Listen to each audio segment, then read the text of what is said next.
Good evening. I'm calling to order the Columbia County Board of Commissioners February the 3rd, 2026 meeting to order. And asking Commissioner Malier to open us with invocation, please. Thank you, Mr. Chairman. Please bow your head. Thank you for this day, Lord, and thank you for the freedoms we have, including the rights to assemble and to govern ourselves. Be with us as we make decisions tonight that impact our neighbors and our community. Forgive us our entitlement and help us to make our decisions in fairness and wisdom and in truth. Please bless our conversations here tonight and help us all to interpret ambiguous communications with charity and kindness, and help us in our weak moments to not give in to emotional reactions, but to look forward and outward for the best outcome of the county and the highest and best use of our resources. Lord, I ask that you fill us with gratitude for this wonderful county we have, and fill us with appreciation for those who work tirelessly and selflessly to keep it clean and safe and to add value to our lives. And finally, Lord, please help us to recognize the good intentions of others, regardless of whether we agree with the outcome. May we all leave this room tonight with an appreciation and acceptance of the feelings of those with whom we don't see eye to eye. Help us to continue forward together as a community of people who love this place and want the best for Columbia County. In your name we pray. Amen. Amen. Please join me in the pledge. Pledge allegiance to the flag of the United States of America and to the republic for which it stands, one nation, under God, indivisible, with liberty and justice for all. Let the record show we have a full quorum of commissioners. Commissioners, you have the minutes from the January 20th, 2026 meeting in your packet. If you've had a chance to review them, I'll accept a motion to do so. Mr. Chairman, I make a motion to accept as presented. A second. Any questions? All in favor, raise your right hand. That motion carries. I believe the agenda is set. Ready for your approval, Mr. Chairman. We have no special recognitions or presentations. We'll go straight to the consent agenda. Commissioners, the items on the consent agenda have been through the necessary committees and received the necessary votes to be placed on this agenda. So if they still meet with your approval, I'll accept a motion to approve them all. Mr. Chairman, I make a motion to accept the entire consent agenda as presented. I'll second. Questions? All in favor, raise your right hand. That motion carries.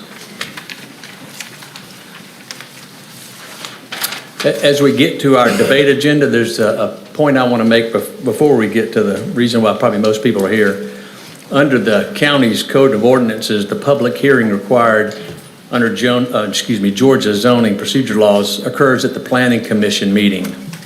And the only public comments provided during the Board of Commissioners under our code is at the end of the meeting after the business has taken place and the vote's been cast. But historically, the commission has nevertheless want the public to speak before we vote and on a rezoning matter. And so although that's not code, that's what we've done. My position is we're going to continue to do that tonight because we want people to be able to speak before we vote on issues. What I'm asking is that come speak, but please don't just repeat the same things over and over, because I am going to control the timing of the meeting. So just again, if you have something new to say, please say it. But if you don't, then please pass. Thank you. I believe, Commissioner Steed, you have the first item.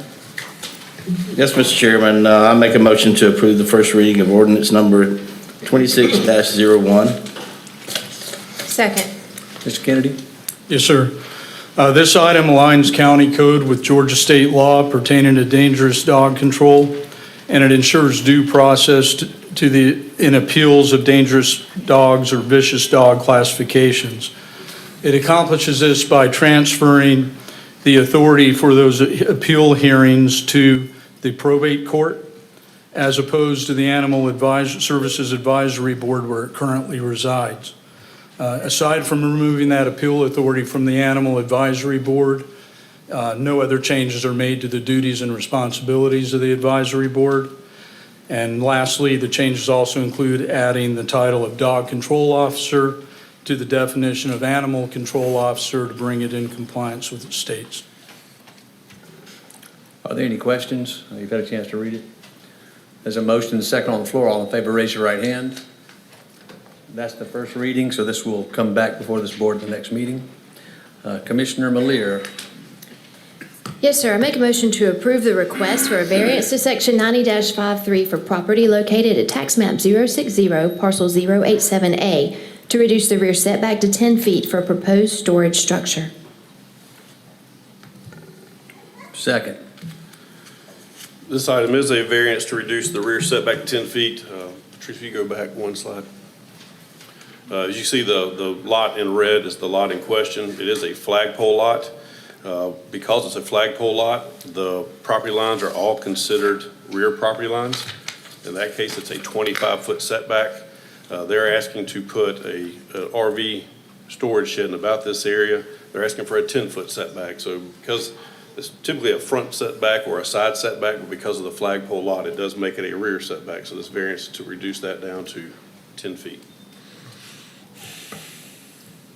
Any questions? There's a motion and a second on the floor. All in favor, raise your right hand. That motion carries. I make a motion to approve the request for a variance to section 90-144, placement of buildings and structure for property located at tax map 082I, parcel 089, subject to the conditions enumerated in the January 15, 2026 Planning Commission report and an easement encroachment agreement. Second.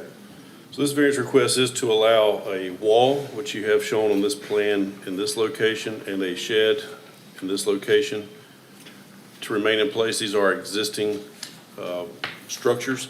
The applicant came in to get a permit for some driveway work. At that time, we realized the wall did not meet code. The wall is in place at 4.8 feet high. Anything in front of the building has to be a maximum of 3 foot high without a variance. It is also, the shed and the wall are also both in the side setback and a utility easement, which is why it needs a utility encroachment agreement. Any questions? No, sir. There's a motion and a second on the floor. All in favor, raise your right hand. That motion carries. I make a motion to approve the request for variances to sections 90-98, list of lot and structure requirements, and 90-139, buffers and screening for a .98 plus or minus acre portion of property located at tax map 082B, parcel 115, subject to the conditions enumerated in the January 15, 2026 Planning Commission report. Second. So this is a request for a variance to a structure requirement and a buffer requirement. The building is an existing building located here on Furious Ferry Road. The building has been there since 1966. Obviously, Furious Ferry has changed a lot since 1966. It has gotten wider. This building has sat unoccupied. It's previously been a grocery store. It's been a carpet store, but it's sat unoccupied for more than 12 months, which requires it to come into current code compliance. They are asking to allow the building to stay where it is. So they're asking for a 15-foot front setback, and they're asking for the corner of the building to encroach into the structural buffer required between a commercial zoning and a residential zoning. There is a condition requiring them to parcel out this piece. This is a much larger tract of land, but it's split zone R3 and commercial. So we're asking for a plat update to separate the commercial part from the residential part, so it's a clear which parcel is which. Any questions? No, sir. There's a motion and a second on the floor. All in favor, raise your right hand. That motion carries.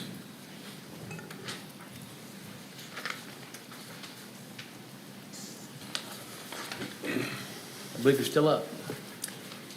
Let's see, motion I-1B4. I make a motion to approve the request for a rezoning from S1, M2, RA, and split zoned RA and M1 to DC for property located at tax map 018006, tax map 019001, 019002, 019002A, 019002B, 019003, and tax map 028026, 028026B, 028026C, 028026E, 028027, 028027F, 028027H, 028027I, 028027J, 028027K, 028027L, 028027M, 028027N, 028027O, and 028027Q to remand tax map parcel 019002C to the Planning Commission and to re-advertise for its public hearing and set approval to be subject to the conditions enumerated in the January 15th Planning Commission report and the following condition added. Sound from the project shall not exceed 65 decibels at the property line. Mr. Chairman, did you have a You were question? saying 028K, 028, I think it's 027. Well, 028 is the prefix. It's 028, 026, 028, 026B. You correct? Okay. my The bad. prefixes are not printed on your Got it. narrative. Thank you. Second? Mr. Chairman, if I can give, excuse me, one comment about this, just for clarity. We have one parcel that's being remanded back to the Planning Commission, 019002C. The reason for this, the applicant correctly put that parcel number in the packet, but when it was advertised, staff actually made that C a G. So it was advertised as 019002G as in George, which means that 019002C has not been properly advertised. So to make sure that we don't have a due process issue with this, we want to make sure that we send that back to the Planning Commission. It's on the staff level. We're not going to require reapplication or any fees. We're just going to send it back. They will have to have a public hearing. It's the one smaller piece, but they will have to have a public hearing on this one piece. And it will have to come back with a recommendation for you to either approve or disapprove at that time. Thank you. Mr. Chairman, if I may make a couple of comments from the district and bring some thoughts from the constituency to the board. I've met with hundreds of constituents on the data center issue in the past weeks and months to answer questions and to listen to their concerns so that I may properly represent my constituency this evening. Based on the feedback received during these meetings, we have developed some additional guardrails for our citizens in the forms of conditions, which Commissioner Miller read one in this rezoning that she just read. These conditions are to be adopted and enforced as part of the rezoning vote if the rezoning is approved. And they will be in addition to what has been enumerated in the Planning Commission report. And as Commissioner Miller indicated, for this particular one, we have added to reduce the decibel level. 65. Correct. Right. Any other comments? Vin Mueller?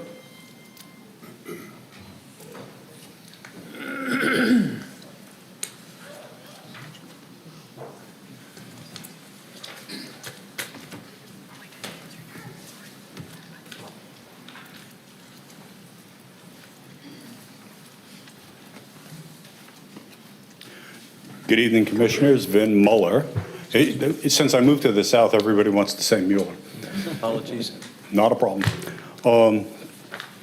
First of all, thank you for the 65 decibel reduction. It's not as much as I would like to see, but it's an improvement. Pecan Road is my home.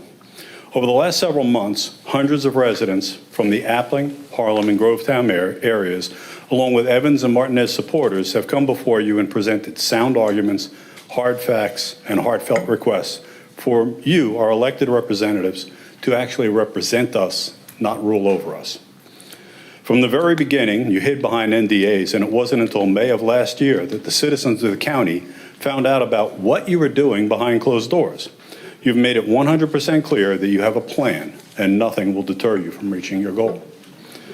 You were so quick to force your agenda that you hastily rezoned the first 2,000 acres of White Oak to the S1 classification.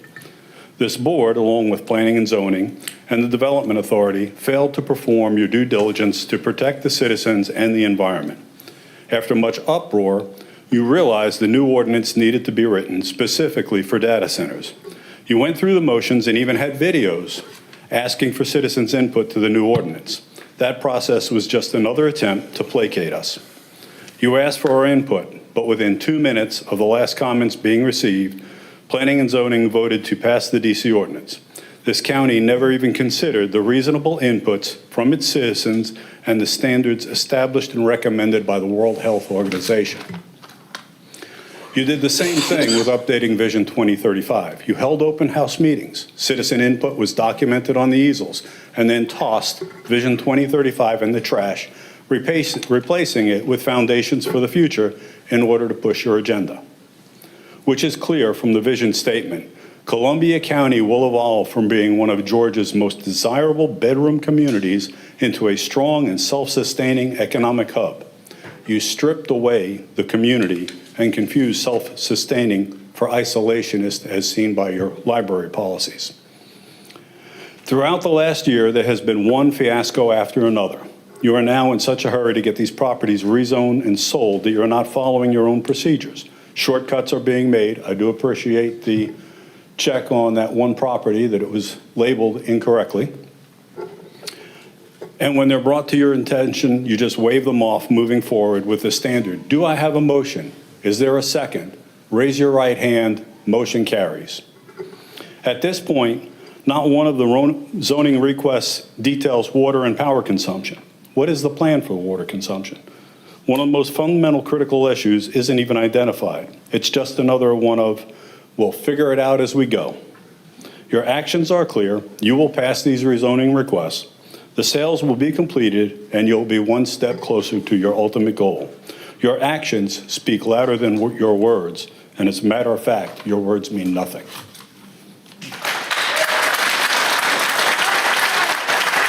Dan Lanning.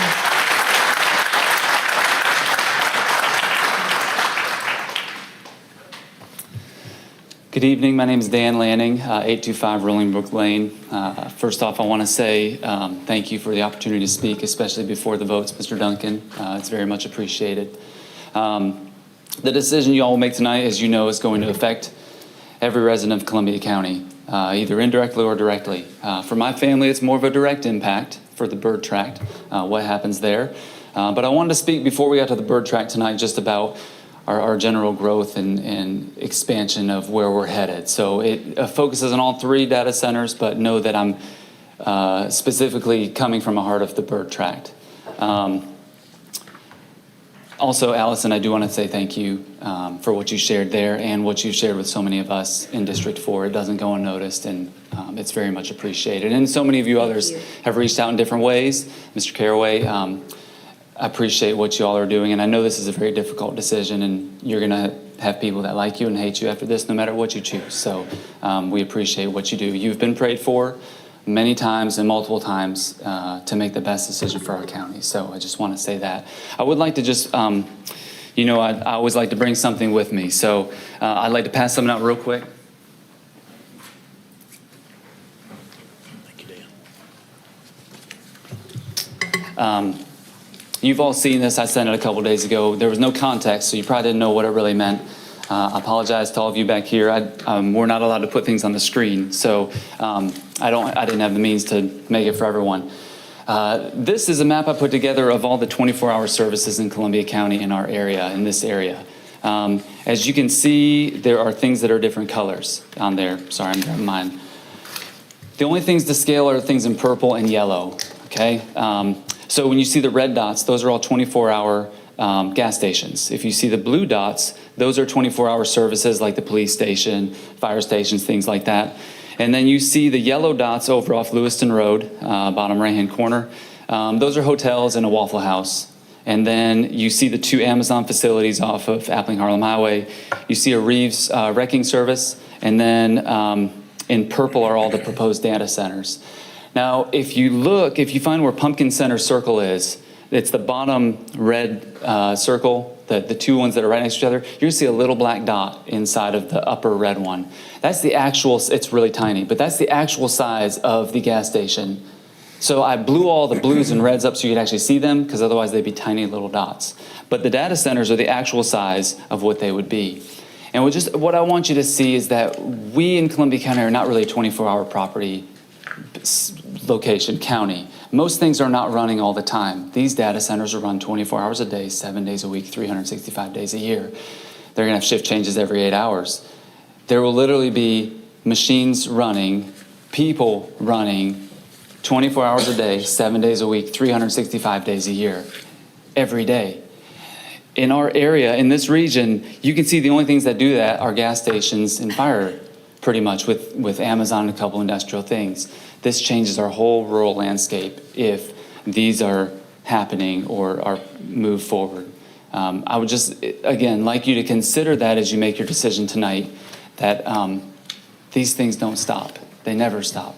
Unless they dispose of, they will always be running. So when I wake up, it's running. When I go to bed, it's running. When my dog wakes up at 3 in the morning, I take him out, it's running. And that noise, that sound, that light, even though we appreciate additional measures, let's make it at the most difficult place for a data center to come. Let's make it almost impossible for them to get in and say, if you want to be here, you've got to do all these things. Let's consider redesigning that DC ordinance, because we're already making concessions to drop the noise, which is great. But let's do it before all these happen and not make conditions for these and then allow other ones potentially to come in the future. We'd love for all of them to not happen, but I know that's not always realistic.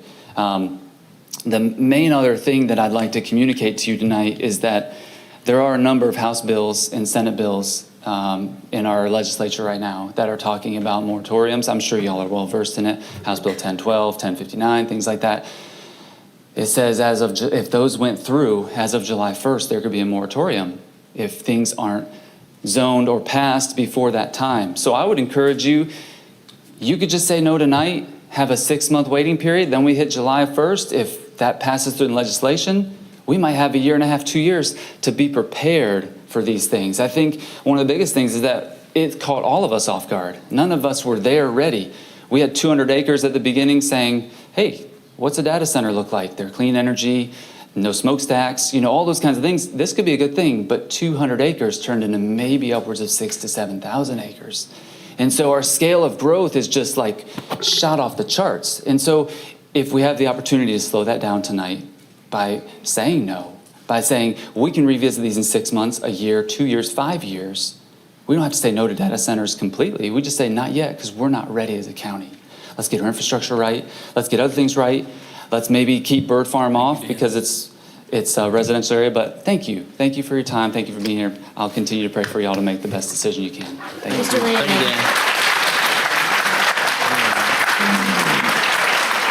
Ian Martin? Ian Martin?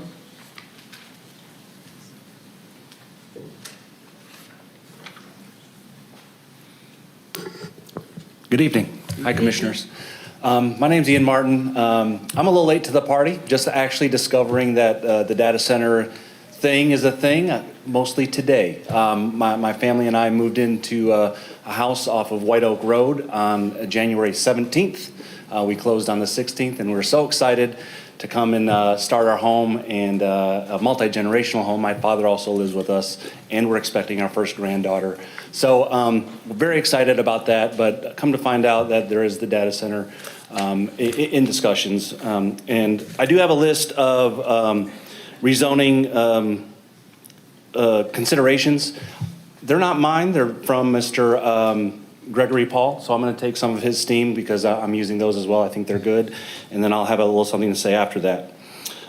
First, we got setbacks and buffers. I'm looking for 1,000 feet minimum distance from homes, schools, parks, waterways, 300 feet of evergreen buffer with berms, no variances without unanimous board approval, and community referendum.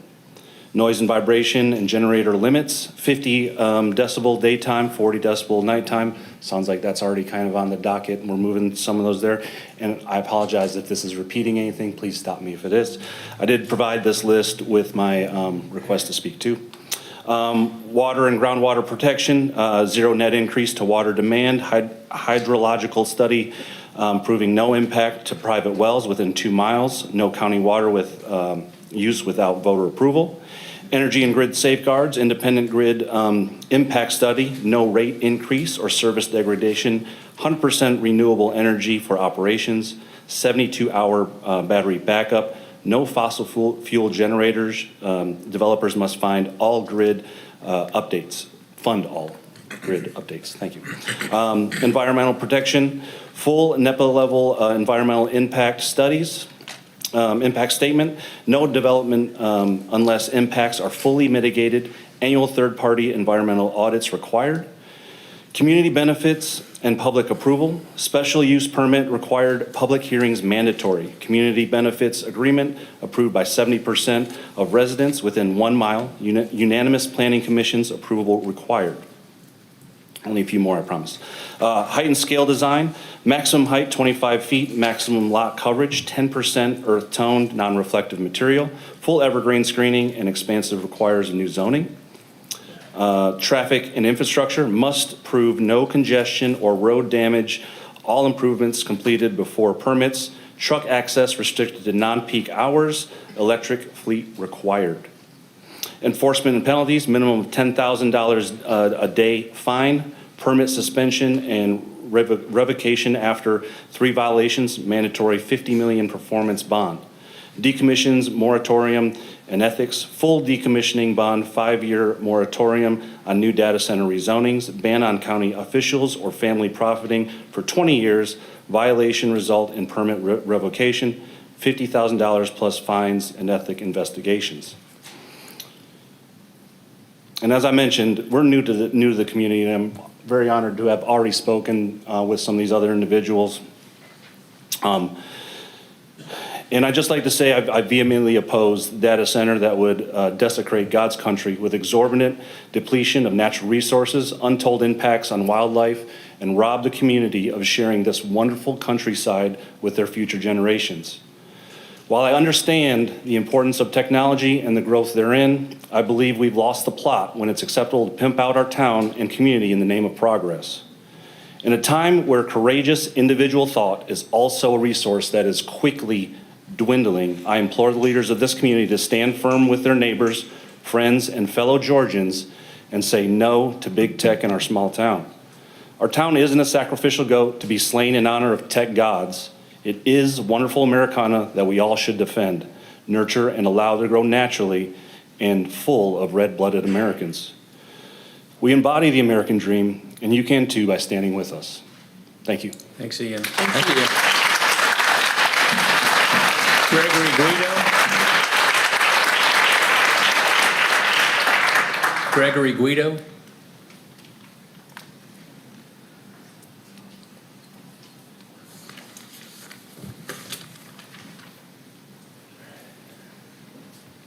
Mr. Johnson, do you mind? Yes, sir. Yes, please state your name and address for the record. My name is Gregory Guido.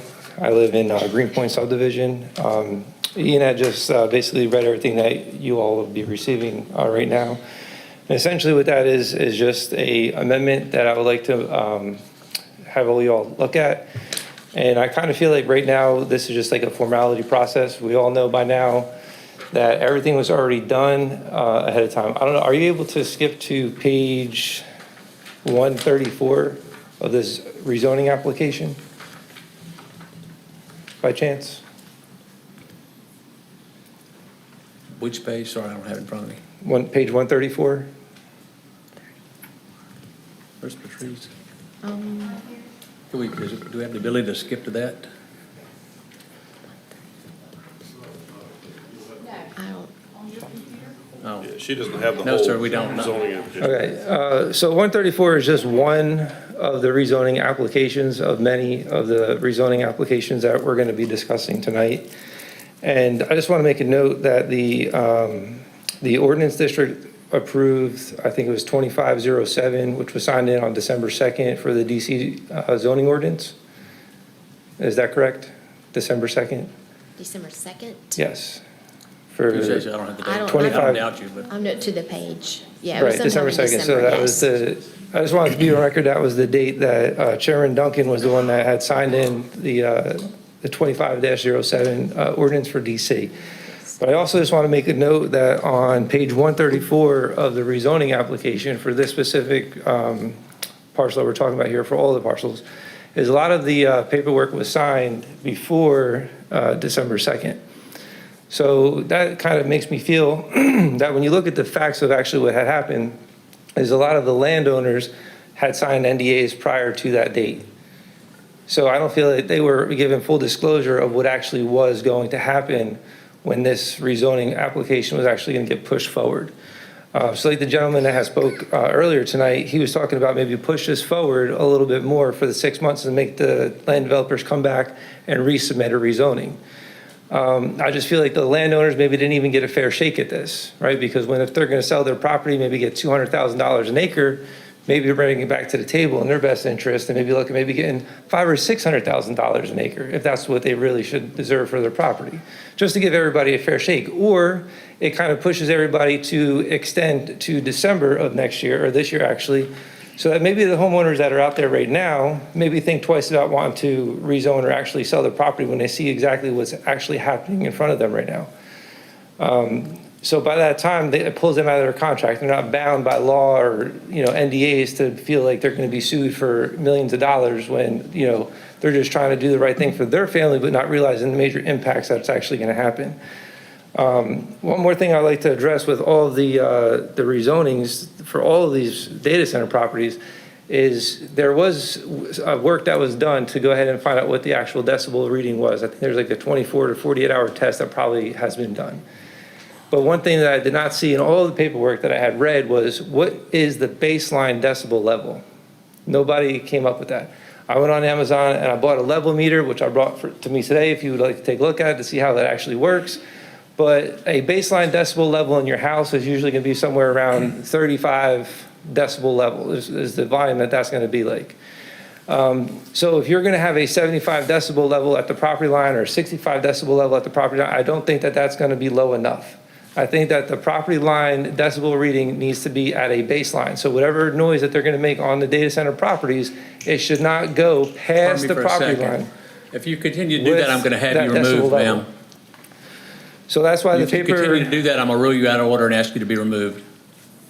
So the paperwork that all the commissioners have in front of them right now for the amendments, I just ask that if they're going to make any amendments, make it in favor for all of us. Everybody knows what the consequences are going to be with these data centers. And I think that we need to go through and maybe look at making an amendment and a change to the actual DC 2507 that was signed and effective on December 2nd by Chairman Duncan. Maybe we look at that and make some more amendments to have stronger amendments in place to protect the citizens who are going to be here. We have a lot of homes that are getting built. We have Stanley Martin that's in phase 3 of 5. You have Tillery Park that's still building some houses. Who's going to want to buy a house next to a quarry? Who's going to want to buy a house next to a data center? I know that I want to live here. I want to retire here. My kids love the schools here. And I want to make sure that they're going to have the best education that they can. And I don't want them going to school and having a baseline decibel level at the school at a 35 going to a decibel level of a 50 at the minimum baseline once these data centers get put in. That's going to put a lot of strain on the teachers because they're going to have to talk over that. The kids aren't really going to be listening because they're going to be distracted by the noise. So I really think that we really need to consider about having a minimum baseline of the 30 to 35 at the property line. I really think we need to take a look at this and we really need to amend this. And I think you'll be doing everybody a favor if you can just be a little bit more transparent with all the residents around here and just listen and not just keep things behind closed doors under NDAs. So if we say no to the zoning tonight, let them reapply for 6 months, deny it again, push it all the way to December, let these landowners that are thinking twice, that want to pull out, give them that chance. And the ones that don't, maybe see if they can get some more money out of it. Help everybody out, not just yourselves. Thank you for your time. Thank you.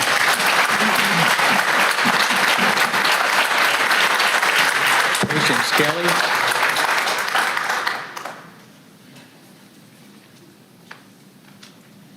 Patient Skelly.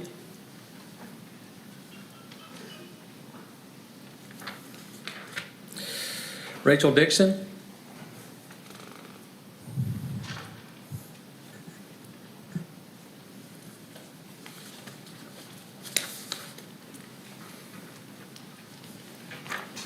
Hello. Rachel Dixon, 6160 Old Union Road, Harlem, Georgia. I think we've all been told there are no health effects of these data centers. I do want to point out, I did a little bit of research, and there is an Amazon data center in Murrah, Oregon, and around that data center, there are several health effects going on in that community. The problem is that if we act like nothing's wrong, and we truly don't uncover true health effects that could happen because of these data centers, once they're in, it's going to be too late. The Amazon data center is not going to fix the problems. Now, I know these aren't Amazon, but the one in Morrow, Oregon. Also, there are health effects related to the diesel exhaust from the generators. And originally, I was told the generators would only run if the power is off. However, it looks like they will be allowed to run test. So there's also that. Now, the diesel exhaust does cover a good bit of area. So it's not just if you're right across the street from it, you're gonna have that diesel exhaust. And then also, I do wanna point out that one of these is going right next to a school. Is it a good idea to send a kid with asthma to a school right by a data center that has exhaust going from a diesel generator pretty regularly? So I just, as a citizen of this town, I really love this area, and I don't want to see it be destroyed. I feel like Abilene and Harlem should be able to exist under rural and agricultural. Those are the feelings that we get from these areas. So I don't feel like data centers actually fit what the town, what the area feels like.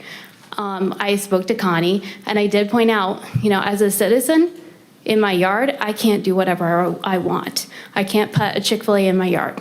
So should the data centers be able to come into a rural agricultural area and build data centers? It doesn't look like it belongs, and there could be health effects, and we don't know enough yet. So Columbia County's health should not be at risk. And if there are health effects that affect the water, we're all going to be drinking that water. So really, I just encourage every one of you to be cautious. The health effects could be down the road, and we won't see them for maybe years and years, but I want to live in a community that's healthy. I want to live in a community where there are people and farm animals and, neighbors, actual neighbors. Like, think about it. We all went through Helene together. Okay, if you had a data center as a neighbor during Helene, you would be hearing the generators. Okay, during Helene, my neighbor took my butter and put it in her refrigerator that was running and saved my butter. So, will a data center do that for us? Is a data center a neighbor? No, it's a data center. Data centers don't vote either. So I'm just really encouraging y'all to think about this. There could be health effects down the road that we don't know yet. And before we sell out community health, really think about that. So thank you, everyone. Thank you. Thank you, Rachel.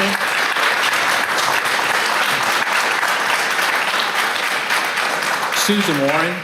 Susan Warren.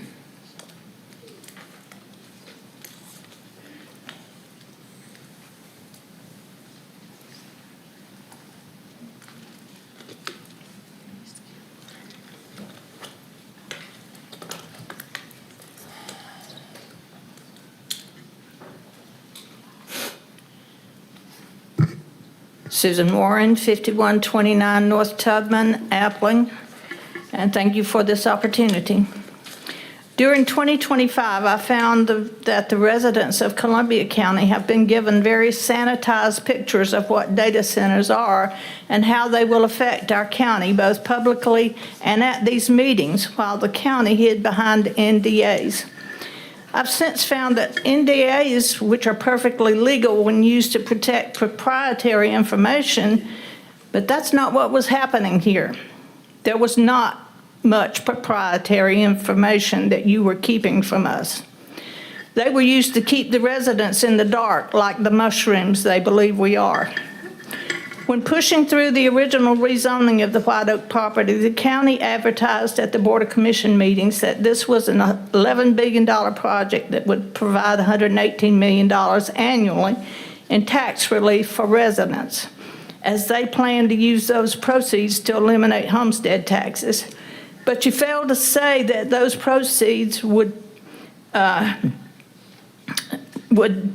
only be at full build-out, if ever, that total amount of proceeds.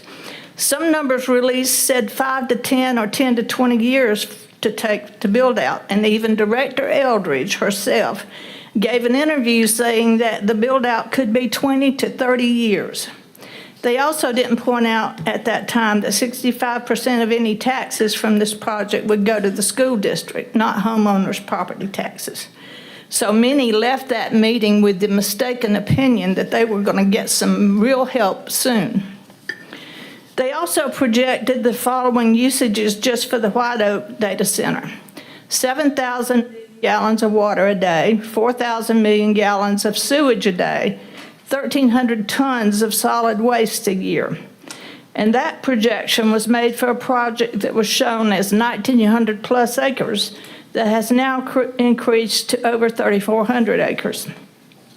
Over 8 million square feet without any new usage projections published. Where are those projections? Additionally, they have added the bird farm property at 944 acres. That's almost 5 million square feet, and Pumpkin Center at 444 acres and almost 2,900,000 square feet.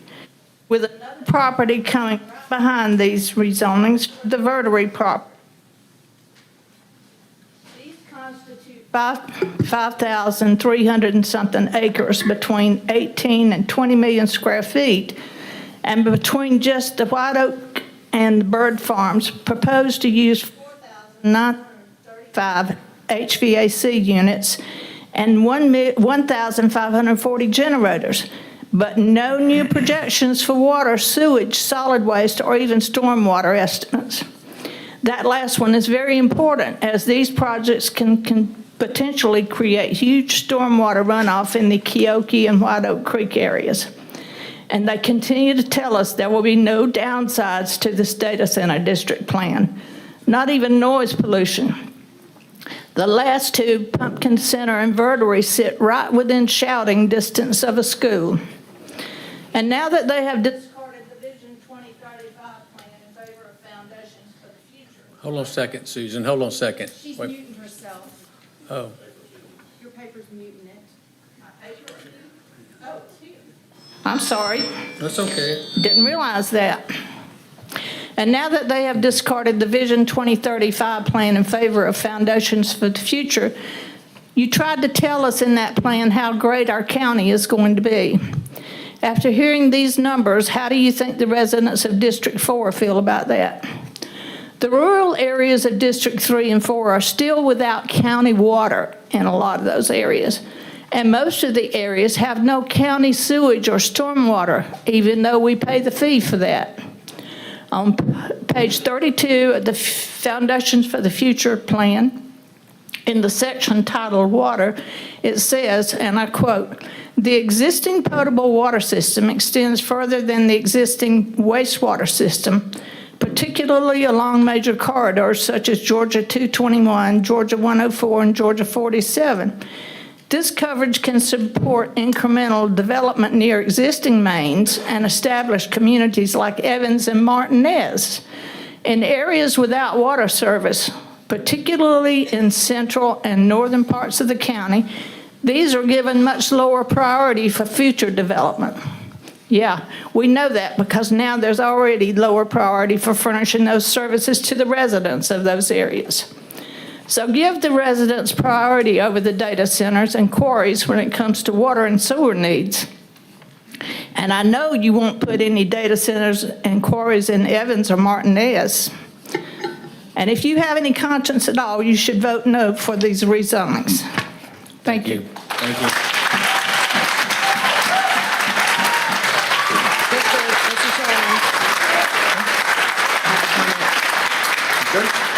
I just wanted to point out that there is a quarry in Martinez just off of Riverwatch, not far from our county line. But also something that Miss Susan said about stormwater, some residents paying for stormwater service that they don't get. That is only charged to the people who are in the stormwater district. So I just wanted to clear that up. Also, just for a point of information, the systems are closed loop system. The water they're going to need is for flushing toilets and drinking. So, Greg, is it, forgive me. Greg, how do I play? You live at Highfield Drive. I don't know how to pronounce your last name. I apologize. If you would, please, should just state your name and address for the record. Greg Schleier, 4053 Highfield Drive, Grovetown. Good evening. I'd like to share with you a couple observations. I've communicated with several of you off and on this week, but I want to present this as a different spin on things for you, something to think about. I'd like to briefly highlight a classic management concept, Jerry B. Harvey's 1974 work, The Abilene Paradox. Anybody familiar with that? No. All right. It's a management of agreement. It's a simple story with a powerful message about how groups, especially leadership bodies, can make decisions that no individual believes in simply because everyone assumes what the others want. So here's the short story. Harvey describes a family sitting comfortably on a hot Texas afternoon. One person casually suggests they drive 50 miles to Abilene for dinner. No one actually wants to go, but each agrees because they think the others want to. After a miserable trip, they discover the truth. Not a single person supported the decision, yet they all went along with it. General Colin Powell, in his book, I Work for Me in Life and Leadership, had a blunt way of diagnosing bad decision-making. When a group is drifting towards a choice nobody truly supported, he stopped in the meeting and asked the question, are we on a bus to Abilene? In the Army, the question would be enough to snap everyone back into reality. And frankly, Columbia County could use that question right now. We are a fast-growing county making high-impact decisions on development, infrastructure, data centers, water and power demand, and the character of our communities. Yet too often, decisions move forward with quiet compliance instead of clear consensus. Too often, the public hears no objections from this board, even when the community is raising plenty of them. And too often, commissioners appear to go along with momentum rather than openly debating merits, risk, and long-term consequences. That is exactly how groups end up on the road to Abilene. The Abilene Paradox isn't about disagreement. It's about failure to manage agreement. It's what happens when leaders don't say what they really think because they assume everyone else is on board.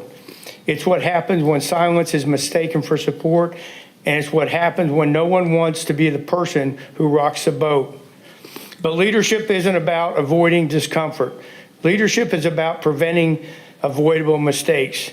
Right now, the county faces decisions that will shape our quality of life for decades.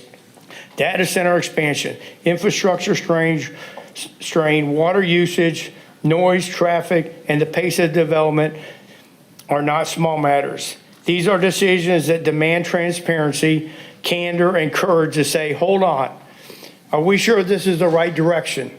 And I go back to our futures document and where we stand over the last couple of weeks on that. Because this board moves forward without genuine debate, without full representation, or without acknowledging public concern, it creates the illusion of consensus. And illusions are dangerous. They lead to regret, frustration, and loss of trust.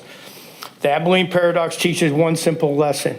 If no one speaks up, the group will drift into decisions that no one actually reports. Colin Powell's advice is simply, stop the bus, ask the question. Are we heading to Abilene? For Columbia County, that means asking whether silence in this room reflects agreement or pressure, ensuring every commissioner is present, engaged, and accountable, encouraging dissent instead of rewarding conformity, slowing down decisions that feel rushed or predetermined. Make sure the public sees the real deliberation, not just unanimous votes.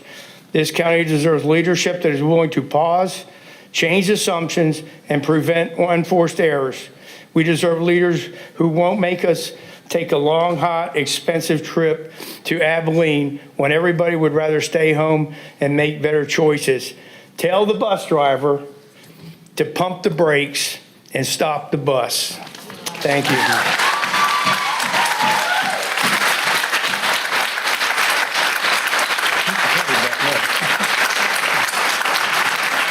Any comments or questions? No, sir. Well, again, the point about the water is they're closed loop systems, so they're not going to use a lot of water. And from an infrastructure standpoint, these systems, they're not going to require more deputies, more schools, more people on the roads. And if I was to go to folks and say, hey, we can give you a solution that will eliminate your taxes, but not wear you out in terms of how the community grows without using the word data center, I'm sure you would agree. Now, that said, I'm watching the lady, she's using her phone to record me, and that's going to go through a data center for what it's worth. So, thank you. There's a motion and second on the floor. All in favor, raise your right hand. That motion carries. Are we ready to continue, Yes. Mr. Chairman? No, ma'am. Sorry. Yes, please. I-1B5.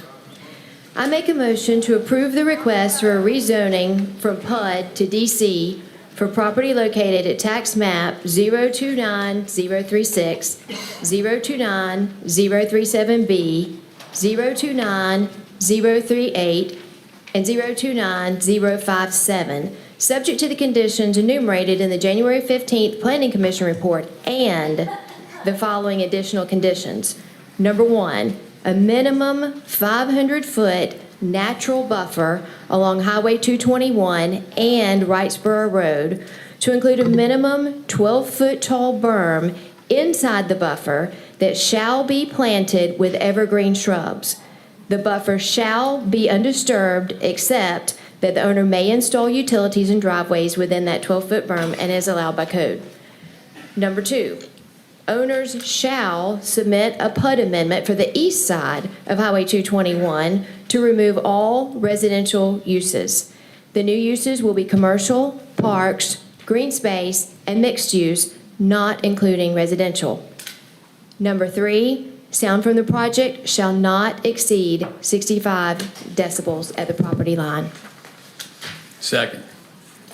So again, if I may, I have a few takeaways from dozens of meetings with citizens in the past few weeks and months that have resulted in the additional guidelines placed within the motion. While I stand opposed to this rezoning application, I have added these guidelines in case the rezoning application were to result in an approval. We have increased the buffer from 125 feet to 500 feet and have increased the berm height from 6 feet to 12 feet. We have also required the berm to be landscaped. To maintain the integrity of the Greenpoint North PUD, we are requiring the owners to submit a PUD amendment for the east side of Highway 221 to remove the residential uses, with the only allowed uses to include parks, green space, or commercial development. And we have reduced the decibel level as well.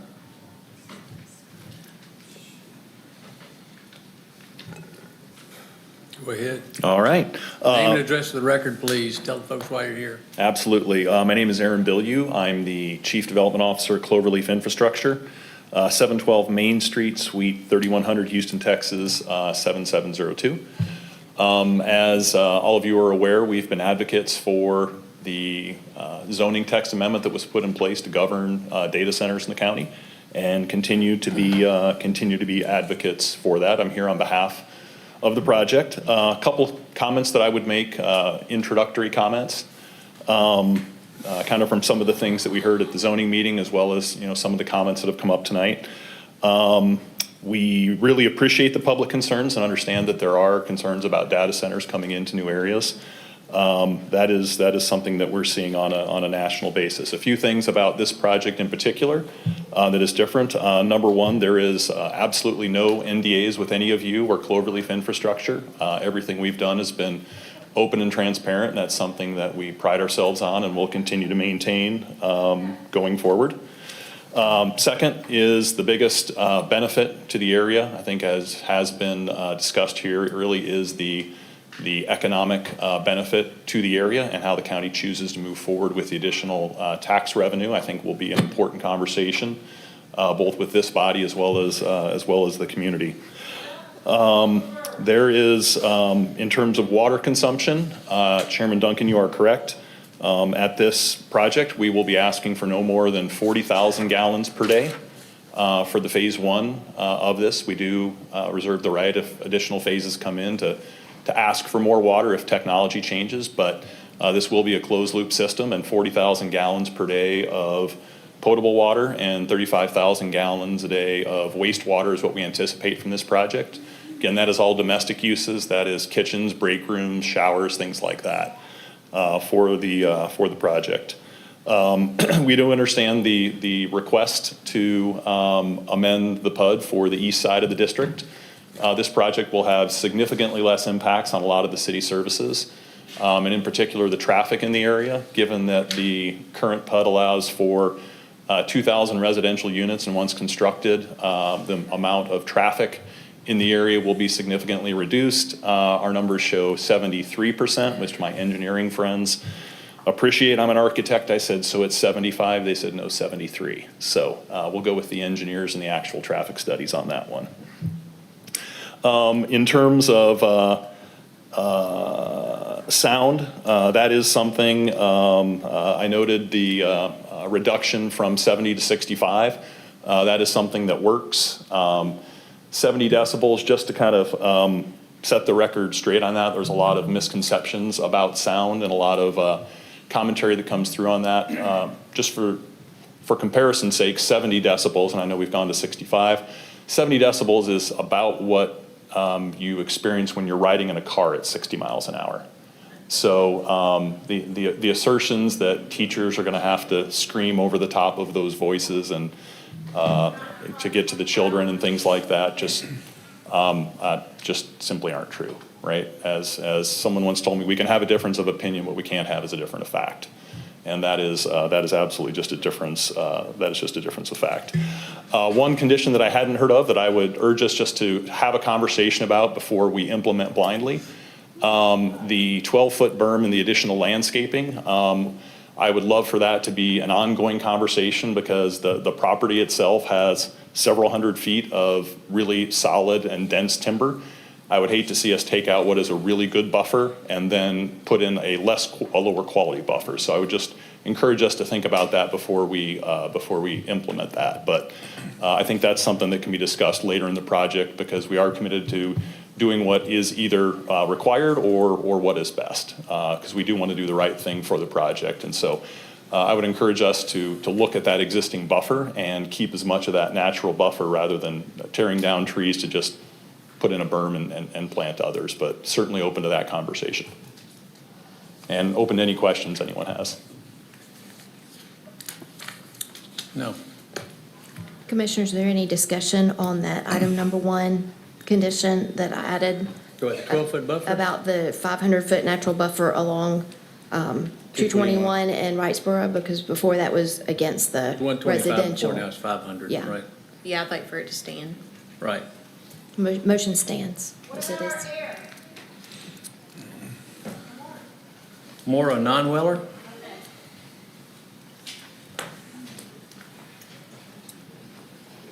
Good evening, everyone. My name is Moira Nonweiler. I'm a resident of Harlem, have been for almost 10 years. And I do live in Columbia County because Harlem is split. I want to be clear about something. I'm not categorically opposed to data centers in general. And I recognize their role in modern infrastructure. However, the proposed data center at Pumpkin Center Technology Campus raises material concerns due to insufficient disclosure and incomplete impact analysis. Based on my review of the application and staff report, I have 3 core concerns that must be addressed prior to any rezoning approval: noise, energy demand, water use. The staff report acknowledges that existing ambient noise at the property line already exceeds 70 decibels. And I have references to your application. It fails to disclose the number or size of backup generators. In the review and recommendations section of the rezoning report, this admission is significant. It does propose a 9-to-5 schedule for running generators with no more than 2 hours daily. There is a note on page 10 of the zoning application that says designed for uninterrupted service, and it says the facility will operate 24 hours a day, 7 days a week, year-round. Generator requirements scale with facility size. Mid-sized data centers typically require 10 to 30 industrial generators, while large hyperscale facilities often require 30 to over 150 units, depending on redundancy standards such as N+1 or 2N. These systems are intentionally overbuilt to guarantee uptime during grid failures. Each industrial generator typically produces 70 to 90 decibels. That's one. When tested or operated collectively, cumulative noise levels can exceed local zoning limits, particularly during extended testing cycles. This is especially concerning given that Harlem Middle School is located approximately 4/10 of 1 mile from the site. Many jurisdictions enforce 60 to 65 decibels during daytime hours and 55 decibels or lower at night with stricter protections near schools.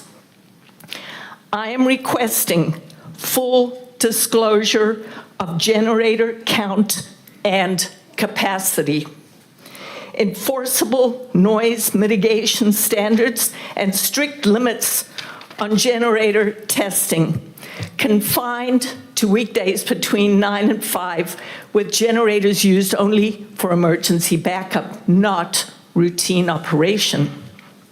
Second, energy grid demand. The staff report states that a proposed electrical substation is shown on the northern end of the site, which alone indicates a substantial increase in load. Modern data centers typically consume 5 to 20 megawatts, while AI-optimized or hyperscale facilities routinely exceed 100 megawatts. AI workloads now require 60 kilowatts or more per one rack. How many racks are there going to be? Dramatically increasing both base load and cooling demand. For example, a 100 megawatt data center consumes enough electricity to power approximately 80,000 U.S. households. In 2024, U.S. data centers consumed 183 terawatt hours of electricity, and that demand is accelerating. The community deserves clear analysis of grid reliability, long-term capacity, and downstream cost impacts. Third, water use. The staff report identifies the water source only as state water with limited volume, sourcing, or contingency detail. That's inadequate.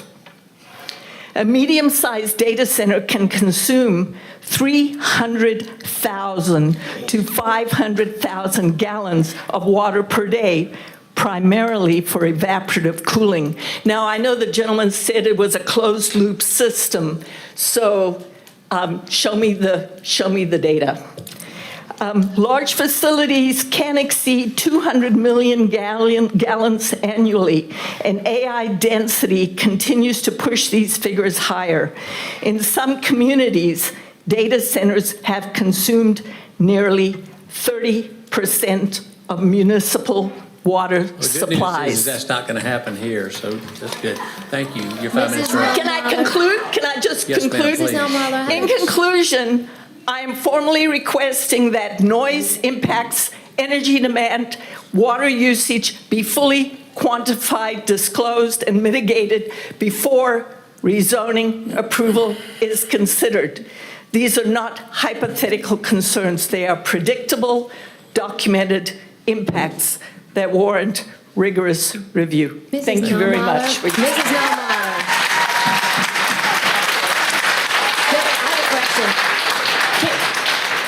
Will you do me a favor? Will you look at that screen? Will you touch on the screen where you live? Sorry, say again. Will you touch the screen in front of you? Touch where you live so we can see how close you are. Oh, okay. I'm straight down the street. You know where Java House is? Damien, will you touch it on the screen for me so we can see? What does that got to do with how close she is? She Okay, was the talking school. about- If you want to stay in this room, you will. Okay, I'm at Phillips Crossing, directly down the road. However, the two schools are 4/10 of a mile to the middle school and 1 4/10 of a mile to the high school. Thank you. Okay, sure. Ryan Rooney. Mr. Ryan Chairman, Rooney. Mr. Chairman, I would like to speak to a couple of her concerns, if I may. I'm sorry? I would I'm like to sorry, who speak. said that? You want to stay in this room? I'm going to rule you out of order and have you escorted out, whoever you are, unless you want to stay in the room. I'm dead serious. Okay. So one of her concerns was that generators would be used to operate the facility. And just reading from our county ordinance, except for generator testing or commissioning activities, generator use is limited to backup and emergency use only. Also, another concern was with water usage. Again, reading from the county ordinance, the development shall not utilize wells to provide water for any purpose. Development of this use is limited to areas that are served by Columbia County Water Utility. I would also like for Mr. Johnson to speak to us about enforcing the noise levels and how that will be monitored, please. So the noise levels, whatever decibel limit you put on here, this is going to be a condition of zoning. So anytime there's a complaint about that, obviously the county would have to go out and investigate that complaint. If we find out that they are in violation of their zoning, then the user will be notified of that violation. Once that is done, they'll have a period to get back in compliance. If they're not in compliance, then them being out of compliance with their zoning could result in their business being shut down. Thank you. And if the applicant could come back up, I have a question, please.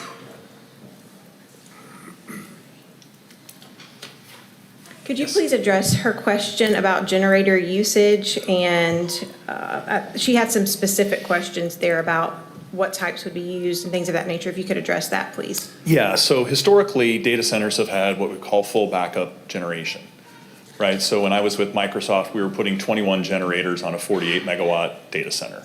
So groups of four to make three, which is the N+1 she was referring to. You would put in 4 3-megawatt generators to back up a 9-megawatt cell, assuming one of them doesn't start. So there's a lot of generators historically put into data centers. Data center campuses were limited by what's called the PSD, which is Prevention of Significant Deterioration by the Environmental Protection Agency. They set those regulations, put them on the states then inform them. What that effectively meant was you could only put about 200 megawatts of data centers on a single campus, because in the event that the power went out, all of those generators would kick on and create a very large amount of diesel emissions. Current data centers, AI data centers, we don't do that anymore. Number one, the PSD prevents that. And so what you'll typically see on an AI data center is 12 3-megawatt generators, 12 to 20, somewhere in that range. Really only to back up the network. So if the power goes out and the generators kick on, and to be super clear, the generators only kick on when the power goes off, and it is an emergency situation consistent with the county ordinance. Those kick on. The servers are on battery backups, and the mechanical systems continue to run long enough to cool the servers so that you don't fry the servers, basically. But the emergency generators that are in place keep the network up and running, because if you lose your network, it takes a couple of weeks to reconfigure. So the generators are just there for the, But you do for test the them. network. You said they only run an emergency, but you do test them once a month? Yes, sir. Once a month, runs for about an hour. Again, I liken it to when I was a kid in Nebraska, 10 o'clock every Saturday morning, you knew the tornado sirens were going to kick on. Same thing with the generators. They fire those up and test those once a month just to make sure that they run. They run for about 40 minutes to an hour. You need to kind of run them that long to get a full burn in and be able to test the emissions coming off of them. Any questions? Thank you. No, I do have one more question, but not for him.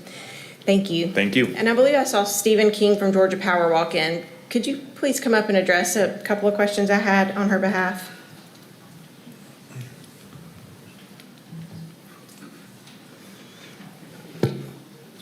Good evening. Good evening. Could you please speak to grid reliability and Do me a downstream? favor, state your name and address for the record. Yeah, Stephen King, 3548 Westlake Drive, Martinez, Georgia. Thank you. Could you speak to grid reliability and downstream cost impacts? Those were a couple of her concerns. Yeah, so from this particular project, as y'all know, this is a hearing for use of property for zoning.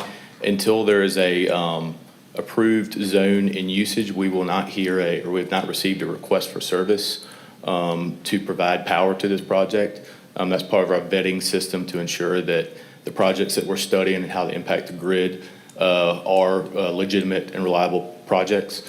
So upon zoning at any project across the state, we'll then hear a request to provide power at the amount and the time needed by the project. And that will be a study that Georgia Power will complete through the process of post-zoning. Thank you. And to address the comment on downstream costs or upstream costs, may have been what she meant. Any incremental cost to our system as far as upgrades will be borne by the developer, and those costs for electrical system upgrades will not be borne by the residential or existing business customers. Thank you. Yep. Any more? Ryan Rooney?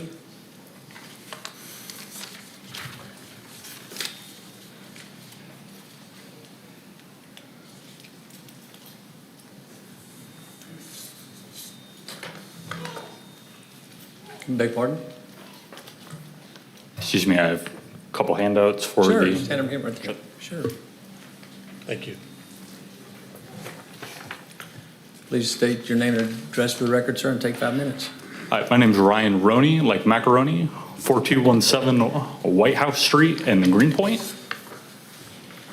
So prior to delivering my comments, I don't know if it's appropriate for me to ask the gentleman here from the data center development company what tier of generators they plan on using for this project. You know, the tier of generators for the data center project?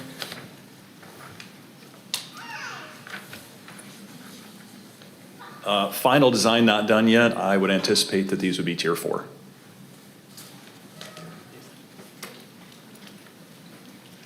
Yes, thank you. So a lot of my primary concerns regarding this project are regarding air quality. Tier 4 was the main thing I would be searching for in my comments, so that's going to cut down a lot on the comments that I have. So the paper I passed out, I hope made it around to each of you. So my most immediate, my most pressing concern, so that handout, not that everyone else in the room can see it, is a printout of the plan that's currently being advertised on the Prather Development website. I printed out this morning. If you look at the bottom, you'll notice the website it comes from. If you look at the top of the banner, you'll realize that it is date stamped for today.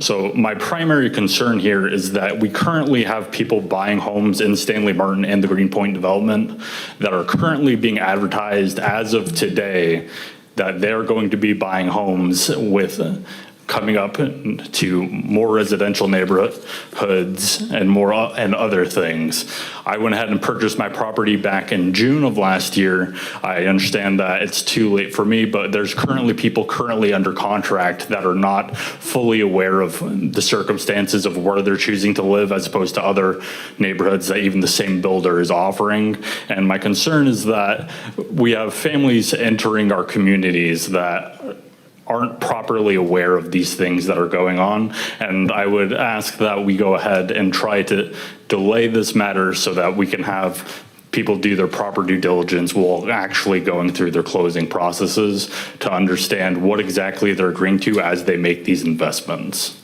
Mr. Roney, where do you live right across the street or from it? Will you touch on the screen and show us where you live? So I live about here. So if just to the bottom of where I've marked is where a series of homes are currently for sale, and presently here in this area are where more homes are to be built. Whether or not those are available for people to go ahead and pre-purchase those lots and start entering those engagements, I could not offer comment on that specifically, but there are people still throughout this area that are actively trying to purchase homes that are unaware of the data centers. They're not part of the local Facebook groups that are discussing these matters, and so they're going ahead and making these investments without knowing these things. Given our proximity to Fort Gordon, we also have multiple individuals that are conducting these transactions from overseas. So I'm a 9-year Army veteran, so I served at Fort Gordon twice. So part of me coming back to the United States while serving in Korea myself from 2019 to 2021 was going ahead and starting the house hunting process while overseas. So the information available to these families is extremely limited in terms of the things that they're going to see. And all of these, like obviously there's several people that came here and joined us today, but there's other people that are entering these contract negotiations that are unaware of these processes, and I don't know if due regard has been given to them during these processes. And so that's my most immediate and my most pressing concern for that. That's a fair concern. Thank you. And thank you for your service. Oh, thank you. So I'm not entirely opposed to data centers. So I spent 9 years working as a military intelligence systems maintainer, which is a long way of saying I worked on a variety of computers, a variety of data centers on a variety of different continents. My concerns don't come out of alarmism of technology. I feel like I'm very literate and informed on these subjects, and I am someone that could potentially be available to work in these data centers after they're built. So I understand that I am arguing against potential employers. So I hope that adds some credibility to my comments here, is that I'm fully aware of these things. I know what closed loop systems are. I know a variety of things about generators. I do still have concerns that I haven't really heard raised today, that the Augusta area goes through long periods of warm, stagnant air, of wind not moving. You're not going to get any proposals coming to the board to build wind farms in the area. The air simply does not move. So any pollutants that do enter the air here do tend to just kind of hang out. And that's even more of a concern in neighborhoods and around schools, because large amounts of pavement and the buildings and obstructions go ahead. Any particulates that exist in the area will settle in the area. So even though modern technology has greatly reduced the impact of these things have for environmental concerns, they're still dealing with the immediate proximity to these homes and immediate proximity to the school. So as a child, I had, like many children, I had childhood asthma, and I would frequently have to ask my parents whether or not they could go online, check the computer, and check what the air quality is in the area before they decided whether or not I could go out and play. That's not something that I want for my children. That's not something I want for my neighbor's children, and that's not something that I want for the kids that do walk to and from school from my neighborhood to the local middle school. So I would appreciate any clarity that we might be able to offer for any additional mitigation effects that are being offered for that. But those would mostly surmise my comments. My wife will also be speaking tonight, so I'm going to go ahead and yield the rest of my time pending any further questions. No. Thank you. Actually, I see your wife is next, so you're a smart man. Beautiful. All right. Alexandria? Thank you.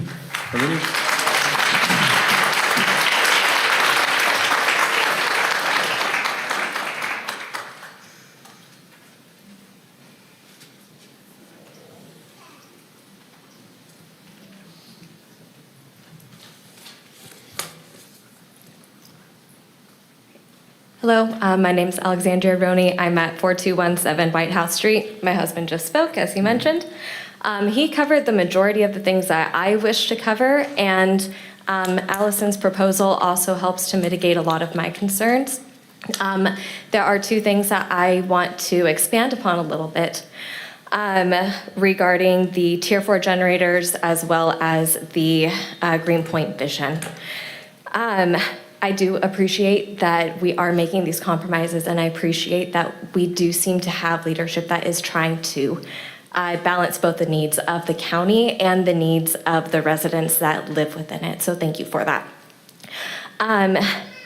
Unfortunately, I still find some of the things that are happening to Greenpoint residents pretty troubling.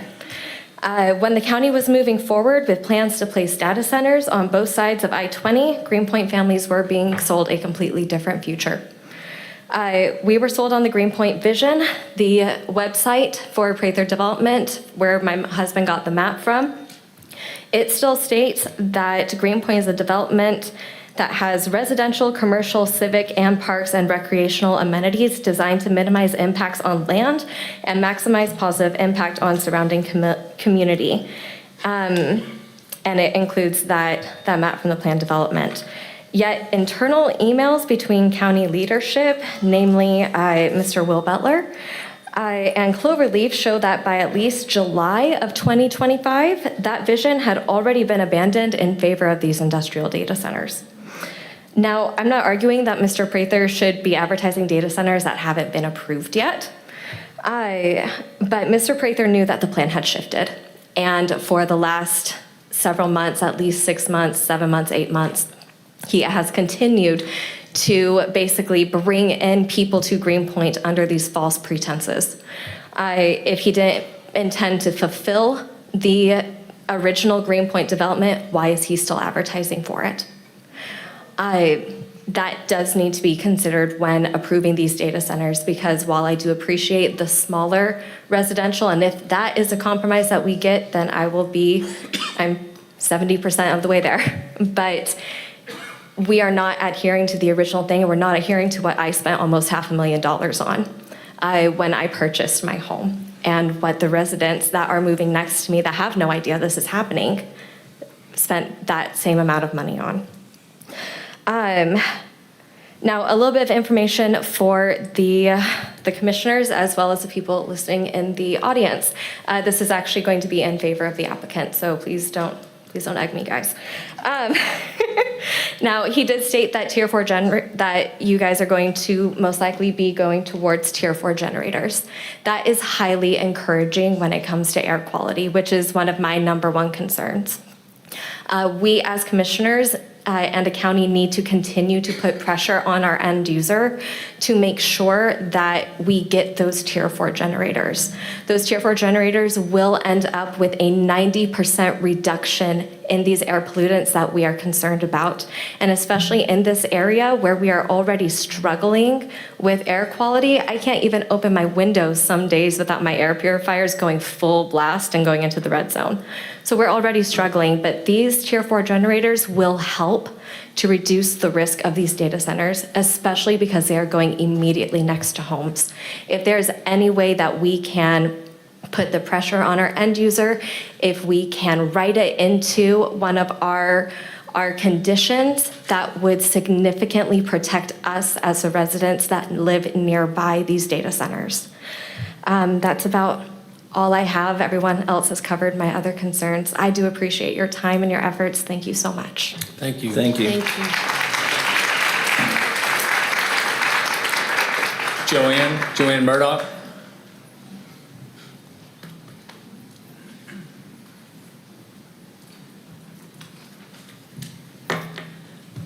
Good evening, Joanne Murdoch. I live down this road. I've got friends here that live here, down this road with me, a couple of them. And the school in question is right there. I'm asking, like I did in several emails that I've never gotten a response from, not even a courtesy email, an automatic reply saying, "We received your email," nothing. I'm begging y'all to deny this rezoning request. It completely goes against the currently adopted and approved Vision 2035 comprehensive plan. This is supposed to be a rural neighborhood area. That's the character overlay for this district. That's what it's been, that's what it is, until y'all pass that next thing. But currently, as it stands, this goes against that plan. Please vote no. Thank you.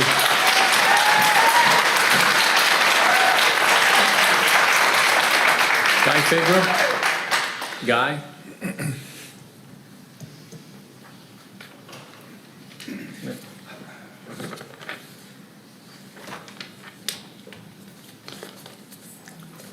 Good evening.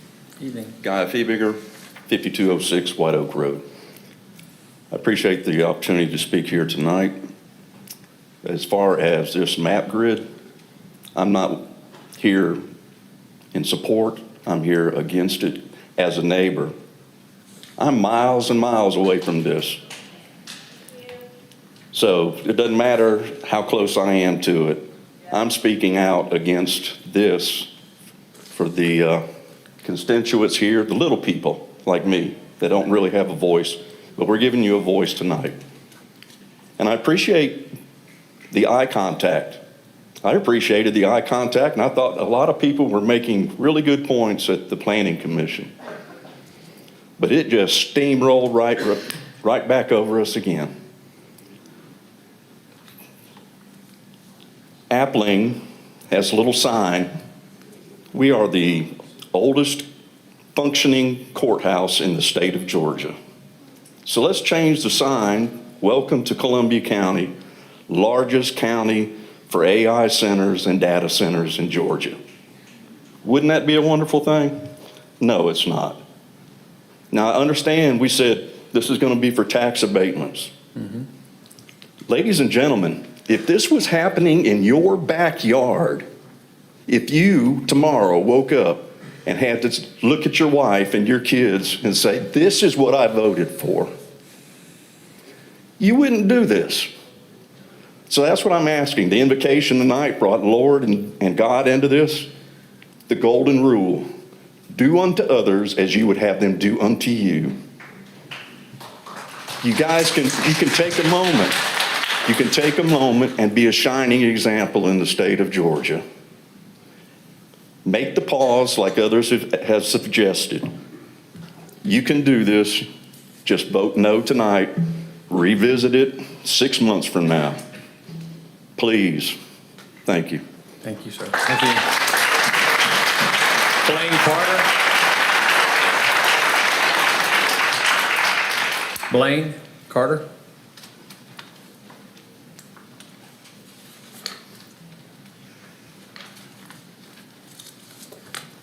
My wife said, make sure I'm close to the microphone this time. Blaine Carter, I live in Deerwood Circle.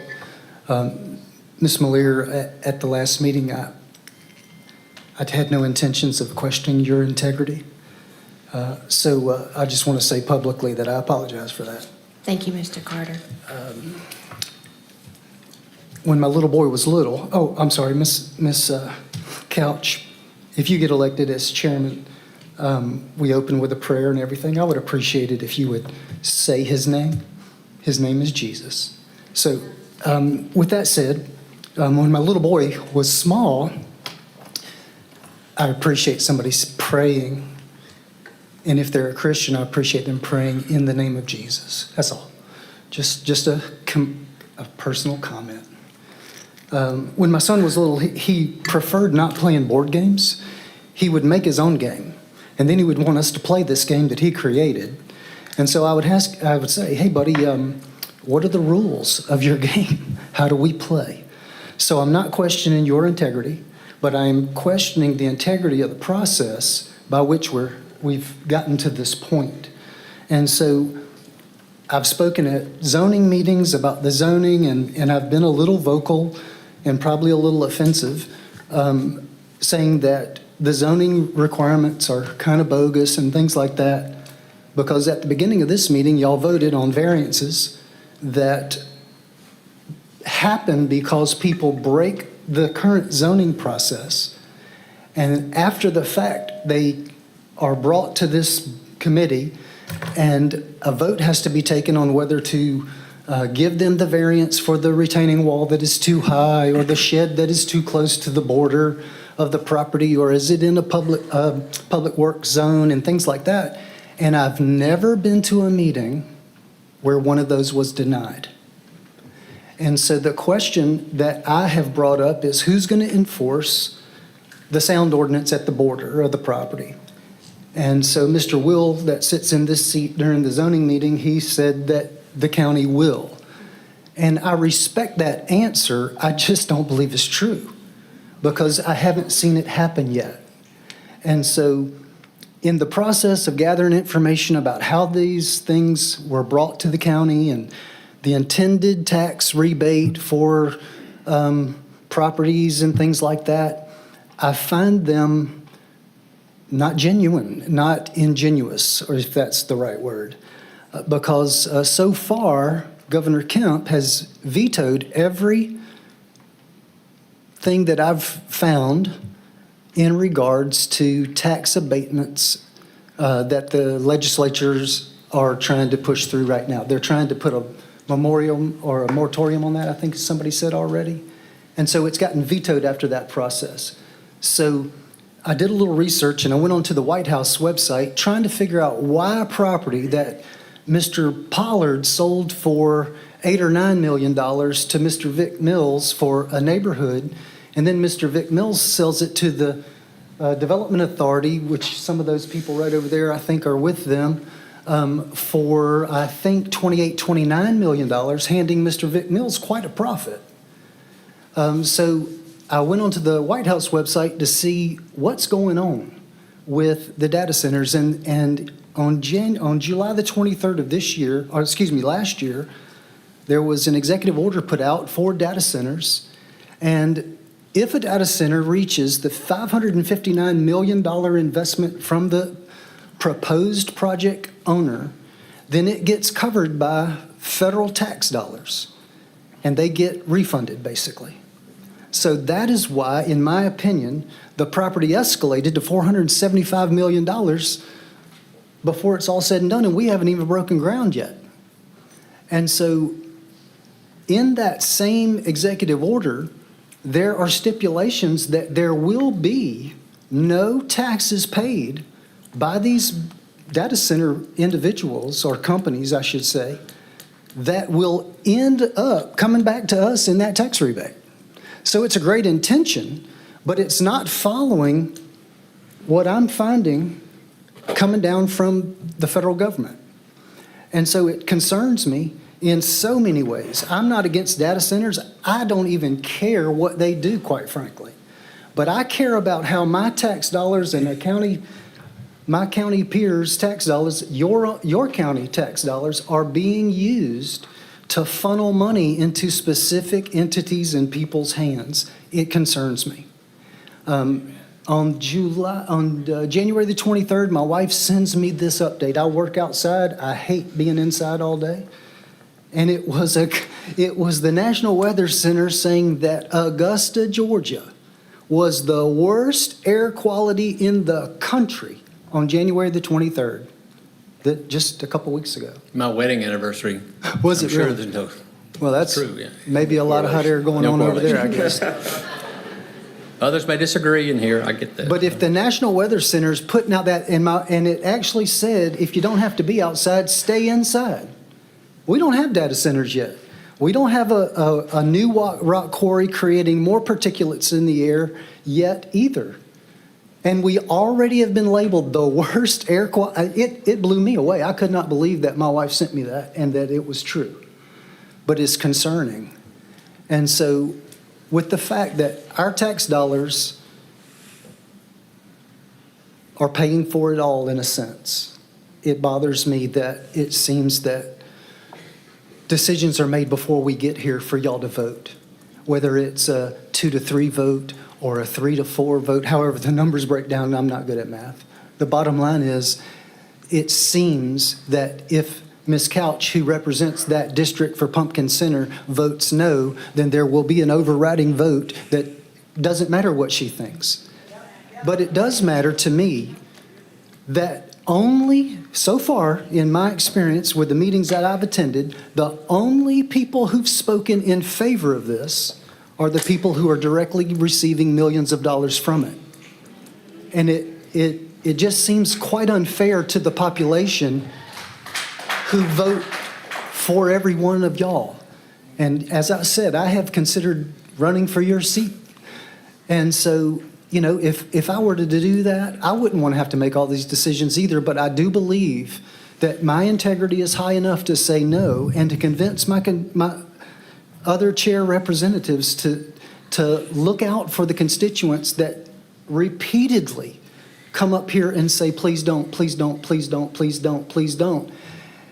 When really, according to the Constitution of Georgia, y'all should have to be coming to us saying, can we, can we, can we? And so. Thank you. Time's up. Thank you, Blaine. So anyway, I would just say that I would appreciate it if y'all would truly do what that last speaker said and vote in such a way that we can say, Lord, I did exactly what I was supposed to do for these people. Thank you. Thank you. Thank you. Beverly Hill. Beverly?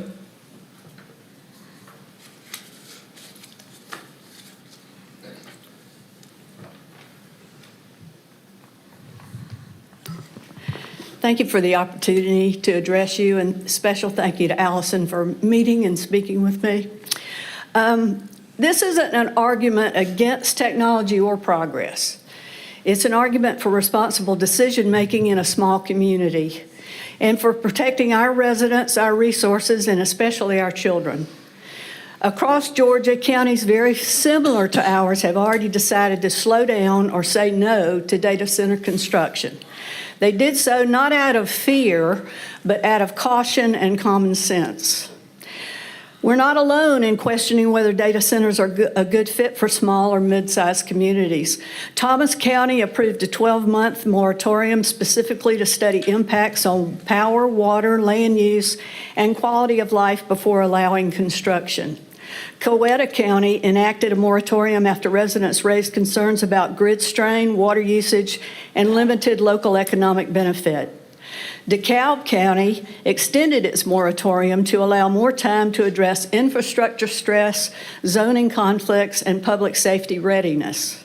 Troup County paused approvals to evaluate long-term costs versus short-term gains, particularly utility demand. Athens-Clarke County voted against rezoning land for a data center, citing neighborhood compatibility, limited job creation, and community opposition.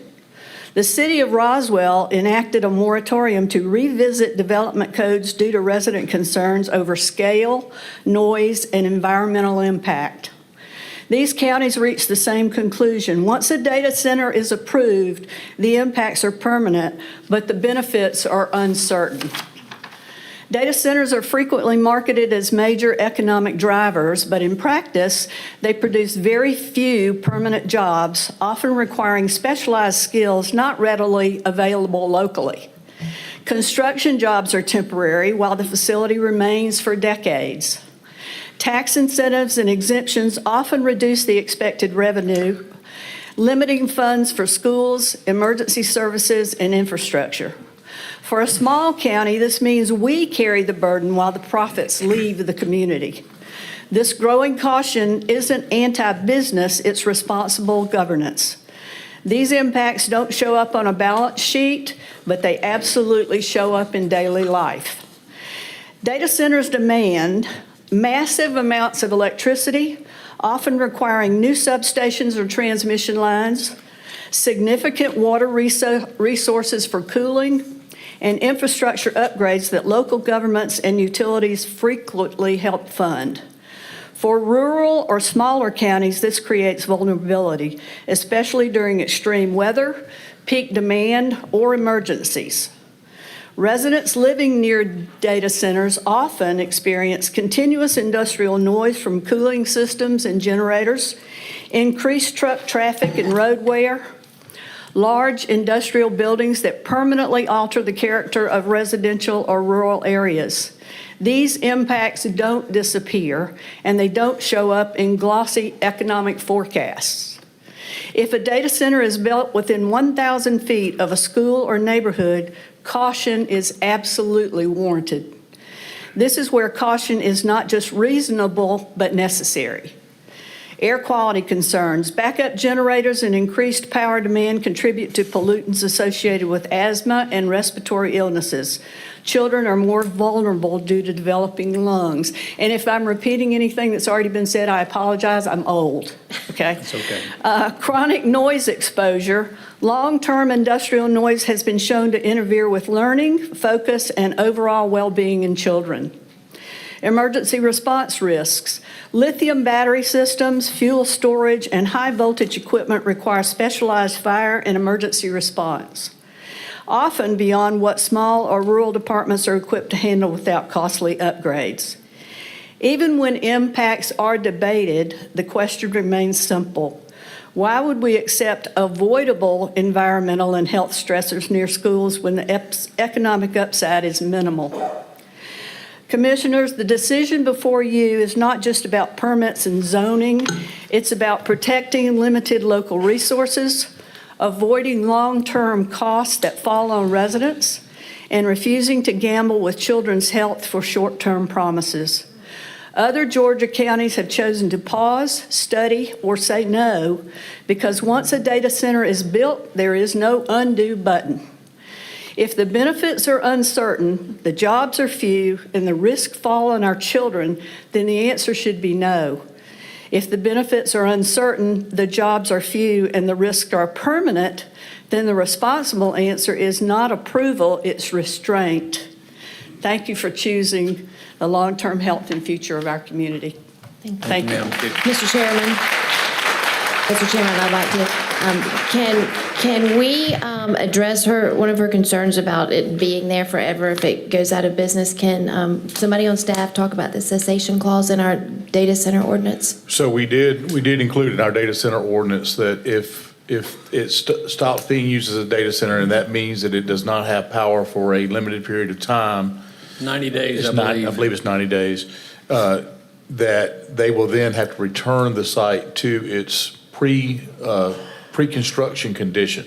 So if it's rural agriculture now, it would have to be rural agriculture going forward. The land will be out of zoning compliance if they did not. Thank you. Okay, thank you. Thank you, ma'am. You have comments you want to make? Any other comments? I did have one. I submitted a request to speak, but I didn't realize you were going to allow us to speak during the zonings, and I would like an opportunity to speak. Yeah, I have you on here last. I have you on here. Not this moment, but I have you. Thank you. I do.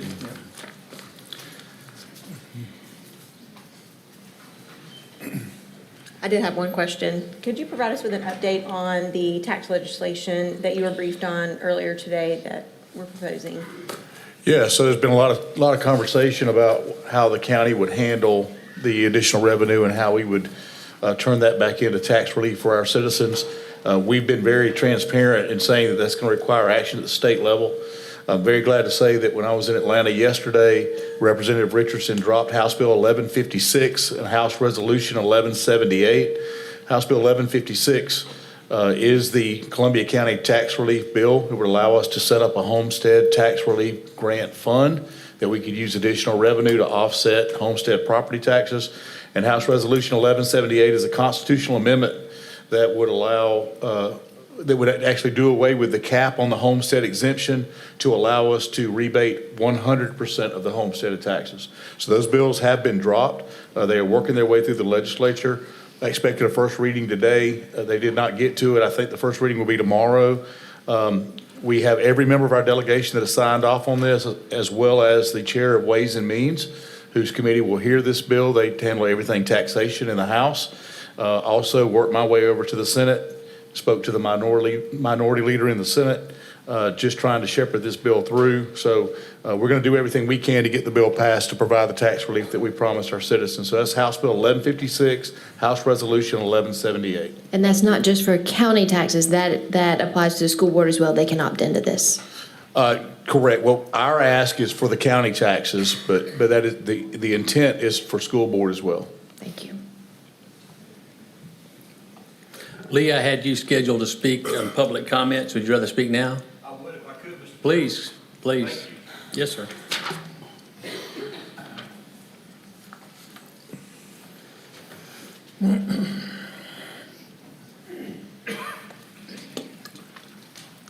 Thank you, Mr. Chairman. First, if I could, I'd like to ask all the folks in the audience who are objecting to the data centers, please stand.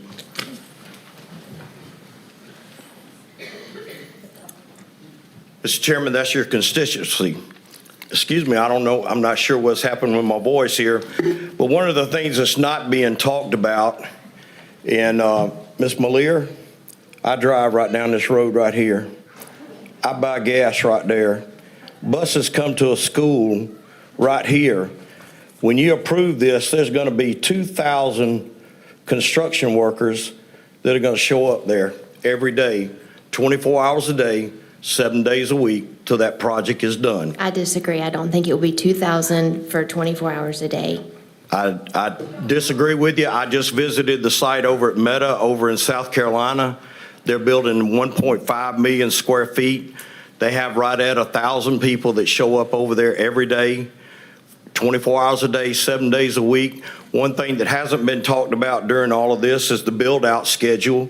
If all of this goes and you look at the industry and everything else, what's going to happen is we're going to have in the neighborhood of 11,000 construction workers in this area at any given time. What concerned me was reading the documents about travel studies and everything else. None of that was done. None of this is taken into consideration. Nobody's realizing that you're going to have helicopter cycles setting units on top of the roof and everything else. So there's going to be a lot of things going on. But I want to totally change that and go on to something else. A good friend of mine who was a orthopedic surgeon who I used to meet with every week for breakfast, and he's passed away. But 23 years ago, he gave me this Bible about leadership. And I want to read something to y'all. This talks about stewardship. It says, this passage contains God's stewardship mandate for the newly created man and woman, whom he had formed in his own image. He commanded them to fill the earth and subdue it. Has been realized to you far a greater extent during the past century than ever before. For the first time in human history, we face the crisis of global pollution and wholesale destruction of irreplaceable resources. The rainforest, much of this is due to human greed and presumption. People have assumed that the supplies of the earth are inexhaustible and that we are free to use them for personal gain. But Scripture cautions us that we really own nothing, that the earth is the Lord's and everything in it, and the world and all who live in it. Again, God reminds us in Psalm 50:10 that every animal of the forest is mine and the cattle on 1,000 hills. A steward manages the possessions of another. We are all stewards of resources, abilities, and opportunities that God has entrusted to our care. And each of us must one day give an account of the manner in which we have used them. The basis for reward is faithfulness. Now it is required that those who have been given a trust must prove faithful. It is humbling to realize that nothing we are to possess is really our own. The time, talent, material possessions, and relationships we have been given are merely consigned to us by God for a few decades. To what degree are you conscious of God's ownership of everything which you call your own? Have you developed a stewardship mentality, a growing awareness that you will one day give account for how you have used and trust and been granted those things? You know, I come here tonight, Ms. Couch, you may have met with 100 constituents or whatever. But almost 4 years ago and a few months from now, I rode with your dad at night to put out campaign signs at every precinct in District 4 so you could hold that seat that you're holding right now. and you haven't bothered to call me back one time. Doug, Yes. you and I went to school together. We did. We grew up together. I know you very, very well. I know, but neither one of y'all have bothered to return my phone calls. I've been called everything in the world for my involvement here, but you know what? I'm very proud to stand here tonight, and these people behind me who have finally caught wind, and the one gentleman who just found out and just bought a house and realized now a data center is going to be right there. No realtors are telling them that this is coming. Nobody's telling them about all this traffic, but all y'all are worried about is money. And we know what God says about the love of money. Thank you. Thank you. Thank you. Any other comment? Call the speakers. There's a motion and a second on the floor. All in favor, raise your right hand. All opposed? Motion carries 4-1.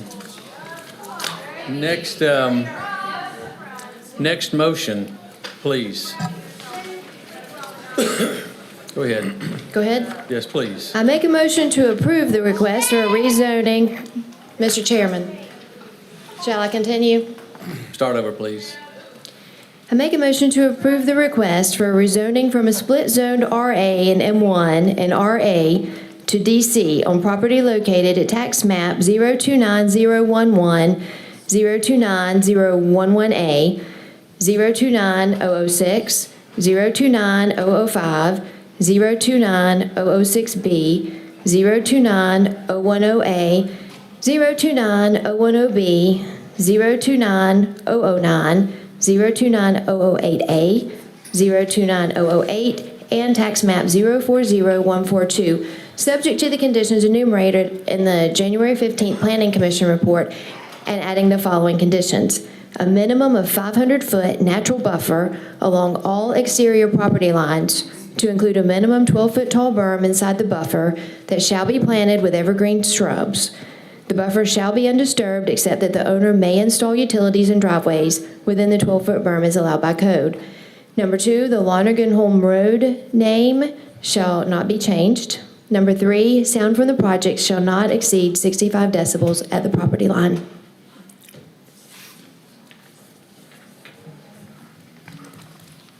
Is there a second? Hearing no second, is there a motion? Another motion? I make a motion to disapprove the request for RZ 26-01-02. Second. I'm here. Keith Lawrence, 247 Camille Avenue, Augusta, Georgia, 30907. I just handed Scott a couple things I want to go over with you guys, and really want to tell you how we've done things differently on our site. The first one, when you get it, is I know the condition was 65 decibels. We're placing a 60 decibel limit on the outside of ours. We're also working on that we have mitigation, which is 12-foot walls around the top of the building and 12-foot walls around the generators. That's really important because the emergency period when they're generating power, as you look in the first 2 pages that are stapled together, will show you that there is no change when you do this. And so you'll also notice that some of the areas are even lower than the 60 decibels. It just depends on how far away they are from the property line, but we are committing to 60 decibels on there. And I met with Ricky Lonergan when I got this yesterday about 2 o'clock. I went to Ricky's house, went over the plan with him, stood in the front yard, took the sound meter out. He had 54 decibels. And based on the plan, he'll have 55. So I think that, we've continued. I went around I met with Bob Anderson, did the same thing on his house. We're literally only changing probably about 6 decibels at the most around these properties. And I think that's really important to note on that side that, we wanted to find out what was best for the neighbors. I met with 39 residents around the community. I spent about 140 hours with them. So that's my time. That's in kitchens, on couches, talking to them, in the yards, going through this with them on the whole time. The 500-foot buffer was something that we planned on and already agreed to on that side. That's not a problem.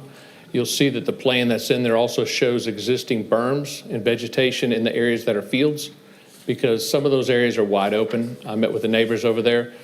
I stood in Mr. Kirk's front, in his house and looked over there. He's got a field over there. Several of the other neighbors do as well. So we wanted to make sure they understood It's the site plan.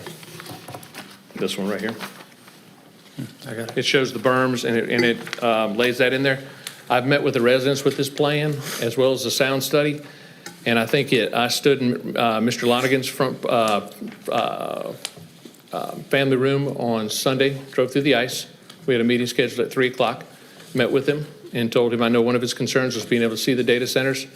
Those trees are 72 to 67 foot tall pine trees, which leaves the middle that needs to be blocked. You'll see on that plan, it also shows a berm that's going to be planted in front there. We've also offered for the residents that are there, we're going to add arborvitae green giants in their front yards if they'd like. We've already talked to every one of the ones that are, I've met with everybody on Lonergan Hume Road except for Mr. Meelam, which I've called him. We've texted back and forth. He's not returned my phone call on that. And this is for the people across the road? It is. It's on every single person on Lonergan Hume Road. I sat in every one of their houses on that side, and we talked to a number of residents that were the closest to, on the Louisville Road side. On the last plan, you'll see the sheet I have here. Shows everybody that we talked to, which is the 39 people. I sat with Ms. Kane for probably, I bet we've met for 14 hours. We prayed over her contract. We prayed over what we're doing here. She feels like it's the right thing. I think you'll hear, I know you got some emails of support from us. This is not a commissioner. This is as the developer, we met with them individually, one-on-one, not phone calls, but we actually sat in their living rooms and went over everything in there, answered every question. No timeline. Some of them are an hour and a half, some of them are 3 hours. And I think that's a model for how you should do it. And I think it's important because it shows the level of commitment that the Byrd family, we have made to this project on that side. The stormwater, I know that was brought up by a lady in there. There's actually more impervious area with the residential development than the data center. So the data centers produce less stormwater. We've got a 4-tier approach to how we handle the stormwater, which basically will give us the highest stormwater quality you can achieve on the site with all the measures that were in place on that side. Let me make sure. I think that when you talk about those 39 properties that we talked about, that encompasses about 194 acres of land that we've met, that these people represent. And, I think what you'll find is that we have addressed their concerns. We're doing it the right way. We've got 60 decibels. We want to be good stewards of the land with these people and make sure that their concerns were all addressed. I've returned every single phone call for every single person and met with them in person that I got. Be happy to answer any questions. So these additional properties that you are making offers on, will that be rolled into the total campus, or are those No. going to stay on the periphery? They will remain RA. They will not be included in the campus. There will be no additional rezonings. And that will not be included in the 500-foot buffer? It will not. It doesn't change the 500-foot buffer. There's, somebody like Miss Beasley or Miss Wood, you'll see them on there. That buffer stays the same beyond their properties. We are not rezoning any additional properties. So that would be, the people that we've talked to represent about 198 acres, and none of that will be rezoned. It will all remain RA. Before this became an option for for the Byrd family, tell me a little bit more about what was planned there before. It was a couple of thousand houses and some retail. Can you Our talk about original that? plan was for about 1,800 homes, and when we looked at the traffic, it was over 40,000 trips per day compared to the data center, which was 1,900. When we met with the residents, again, that's something we like to do. Their biggest concern was the density of the homes as well as the traffic. And then when you look at the green space that we provide, it's 67.7% green space and buffers, compared to a good neighborhood is around 37%. And so we're at 4.7% of the traffic. And so we met their concerns with what they were looking for originally, which was less dense. So you're talking about the data centers probably have about, I added this up, it's about 2,500,000 less square feet of impervious area. They have less traffic, more green space, more buffers. A residential community is only required to have a 25-foot buffer, so it's 20 times the buffer around anybody on that side. 40,000 trips? That's for the residential, That's yes, just the ma'am. residential. What kind of retail is? That's was residential, planned for retail, this? commercial, all combined. at full build-out too. What kind of retail? How many square feet? I think we had 570,000 square feet of retail commercial, and then it doesn't include hotels. That would be in addition to that. That's But a that was lot in- that's a lot of commercial. It is, and that was all predicated on the fact that the interchange would go in on that side. And I think that's, when I've sat and met with these residents, their concern is the change of the character on Louisville Road, and I think it's a valid concern. I think that the interchange, with nothing else happening, with the interchange itself, will be the single greatest change to that character of that area on that side. When we get done with this site, there'll be very little evidence that you even can see into this site with the 500-foot buffer all the way around. Commissioners, my initial motion of approval for this data center, well, I know that was not what y'all wanted to hear. My concern is truly for the number of homes that they wanted to put on this property. That is a tremendous number of homes and a tremendous number of trips. A lot of cars, a lot of children to educate, a lot of traffic, a lot of water usage, infrastructure, and you add the commercial into that, hotels, that makes that an interstate exit with commercial right It there. does. And I have huge concerns about that kind of impact on that community. And that's why, I feel like somebody's going to ask me why I made the motion to approve the data center, and it was truly because the homes and that commercial scares me. I'll tell you, I've laughed with these residents, I've cried with the residents, I've prayed with them. I mean, these are good people, and this is what a lot of them want to see happen. So, be happy to answer your question. No, sir. Thank you. Kim Kane? Kim Kane?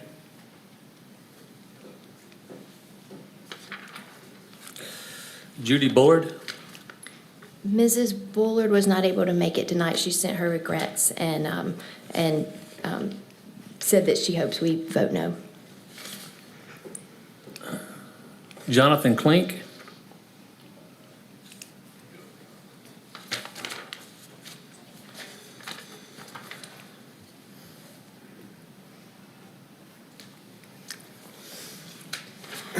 My name is Jonathan Klink. I live at 1866 Lonergan Hulme Road, so literally right across the street from like the face of this thing.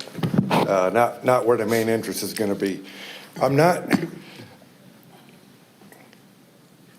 I'm here to speak in support of it, so I can have enemies out there, that's fine. I've had a lot of them over the years.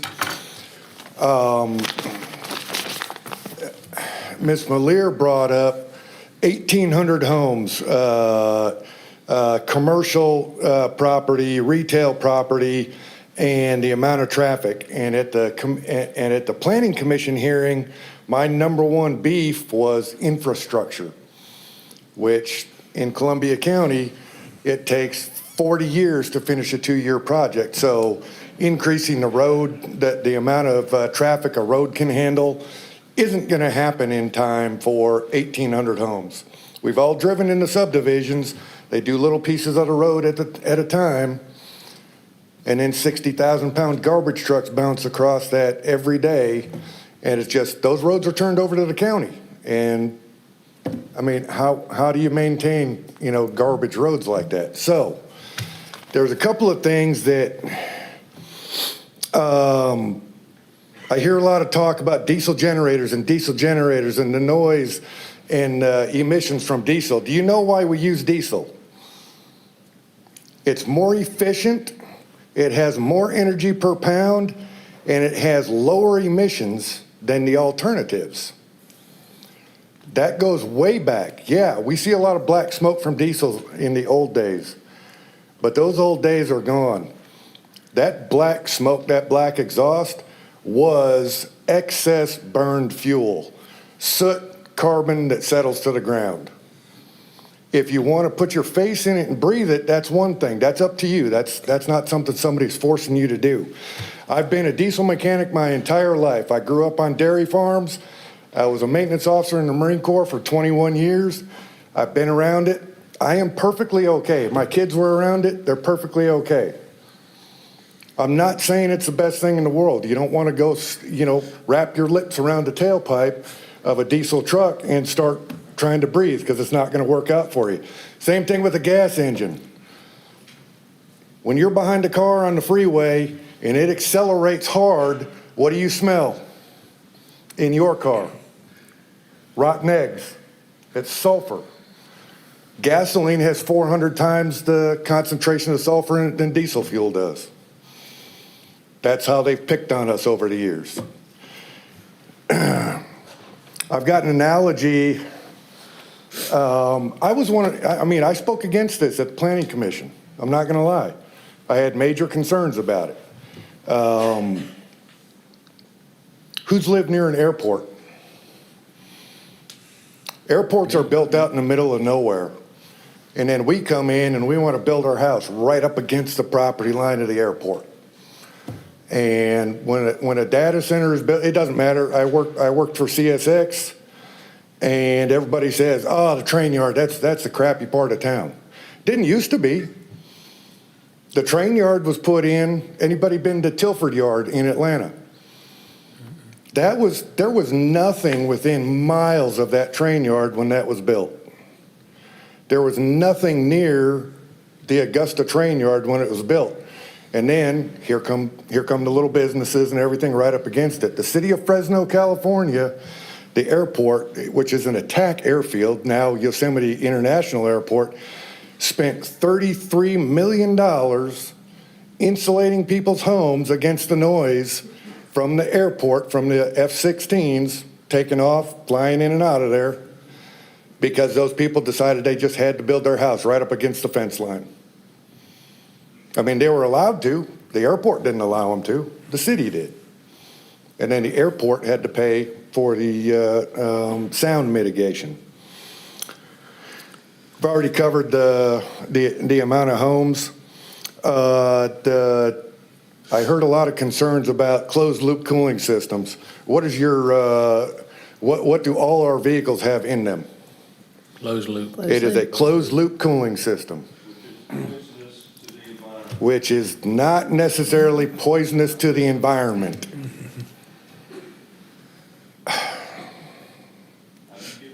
Please. Anyways,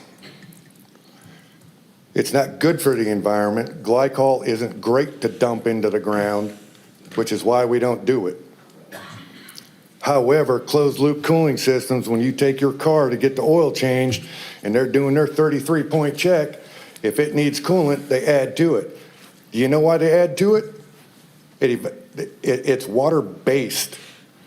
There's water in it, water evaporates off. So I don't know. I think for the bird, I'm here speaking for the Burden one specifically. I saw a lot of people get up and walk out when we were done with discussing that particular data center for where they lived. I walked in here at the very beginning, and this is the last one, but I've been here for all of them. And I was here for all of them at the Planning Commission hearing. So is this what I envisioned? Is this where I envisioned my life would take me? I bought my property 20 years ago, and I never planned on moving again. I did that like 14 times in 21 years in the Marine Corps. Moved, family and all. I never envisioned on moving again. But what Keith and his crew have done is made it more feasible, more palatable for us to say, okay, that's enough. And I'll turn over my property and I will go. So to that end, I think they've done this the right way. Lesser of evils, 2,000 homes, a bunch of retail space, a bunch of crime, a bunch of emergency services we can't handle, or data center that's got 18 employees. That's all I have. Thank you, sir. Thank you. Thank you for your service. Robert Anderson?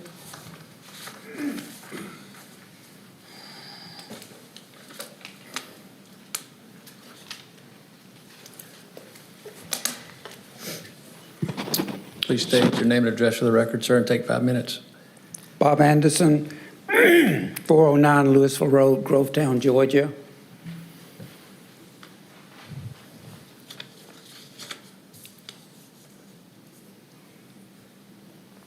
Right there, it's where I am.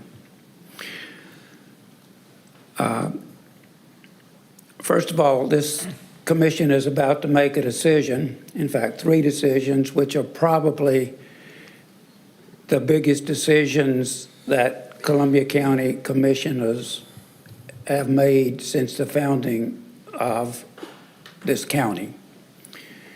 It's an awesome responsibility. I appreciate the time each of you are putting in to examine it, measure it, and make an informed decision.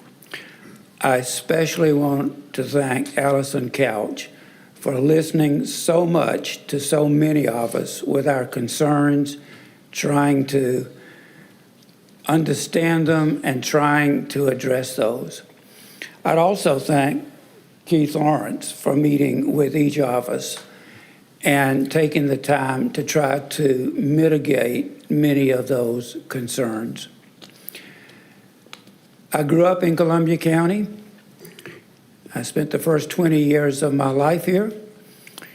I had a career in business, and when I retired, I came back here. Been back here for 15 years. It was a great quality of life that I experienced growing up here. I came back here for the same quality of life, and I haven't been disappointed. Right now, you guys and ladies are my eyes, my ears, my nose, all of my senses in terms of my quality of life going forward. I don't plan to move.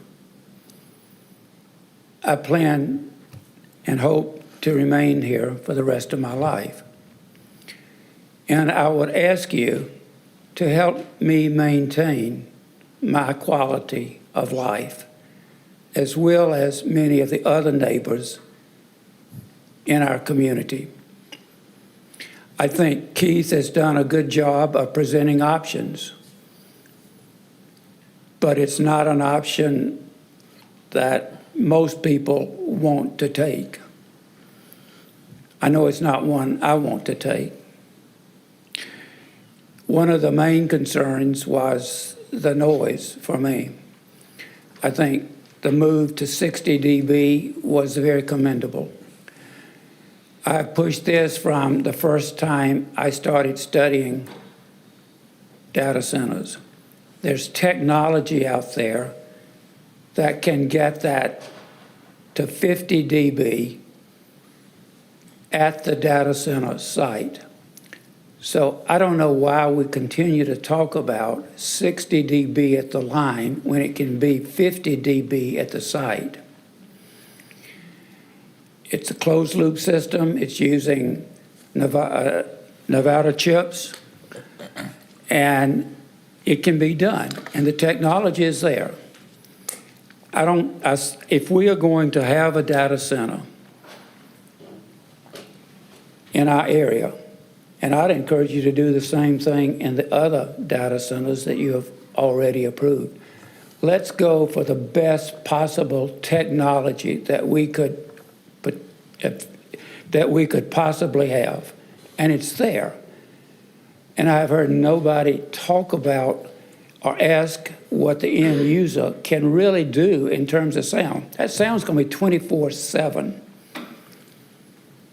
not occasionally when they crank the generators on the weekend, or during the week, I'm sorry. That's noise in my driveway now from the interstate is 40 to 45. You might say that's 60 is not a lot, but 60 is a lot. 60 is what I'm talking at right now. Just imagine somebody in your bedroom talking all night at this level, particularly if they're a horse like me. So I ask you to really use the technology, if you go forward, use the technology that's available. make the best data centers possible in the world, not the biggest. Maintain the quality of life for those who remain. And be our eyes and ears for the future.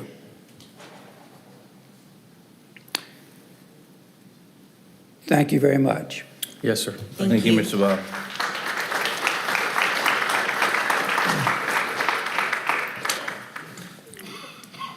Terry Kirk. I'm sorry, he stole my homework already, so Tom Stevenson. I passed.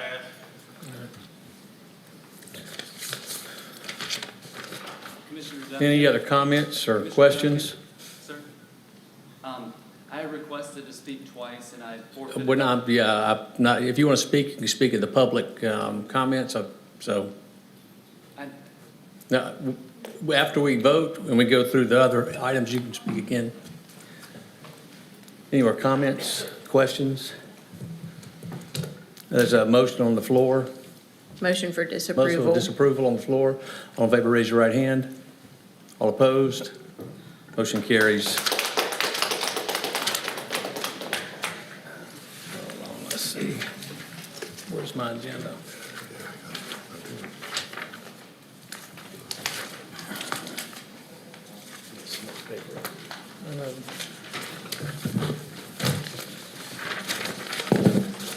No legal matters, no request from review by committee. What's that? Oh, yeah. Public comments? Okay. We'll go to our executive session. Let's see, I believe Commissioner Caraway, you have a few items. Yes, sir. M1A, I make a motion to approve a corrective permanent and temporary easement to change the legal description on parcel 050045. Second. This was just to correct a mistake that was made in the easement that was previously approved. Any questions? Motion second on the floor. All in favor, raise your right hand. Motion carries. M1B, I make a motion to accept the donation of a permanent sanitary easement from Branch Springs Development LLC, parcel 06208-5S, for the Horizon South Parkway and Chamberlain Road Connector Project. Second. In order to construct the bridge for this project, we have to relocate a sanitary sewer line. So this will take care of allowing us to do that. Any questions? There's a motion second on the floor. All in favor, raise your right hand. Motion carries. M1C, I make a motion to accept the donation of the temporary construction easement from Mark Neal Hoffelina, parcel 0624041K, for the Horizon South Parkway and Chamberlain Road Connector Project. Second. Self-explanatory donation for an easement for us to construct the road. Any questions? There's a motion and a second on the floor. All in favor, raise your right hand. That motion carries. M1D, I make a motion to approve $20,000 to WEC 98H-28 LLC, parcel 072A060, for $1,100 to Jacqueline Brantley, parcel 072A055, and $98,500 to Kay Allen, parcel 0670220A, to obtain right-of-way and/or easement for the Hereford Farm Road widening project. Second. Right-of-way required for to construct the road, we're down to 11 remaining parcels. Good. Any questions? Motion is second on the floor. All in favor, raise your right hand. Motion carries. M1E, I make a motion to accept the temporary easement donation from J. Carlisle Overstreet, parcel 052039, and David and Kelly Butler, parcel 052001B, for the Wrightsboro Road at Louisville Road right turn lane project. Second. Working with DOT to get some right turn lanes installed at this intersection. These donations are required for the construction. Any questions? Motion is second on the floor. All in favor, raise your right hand. That motion carries.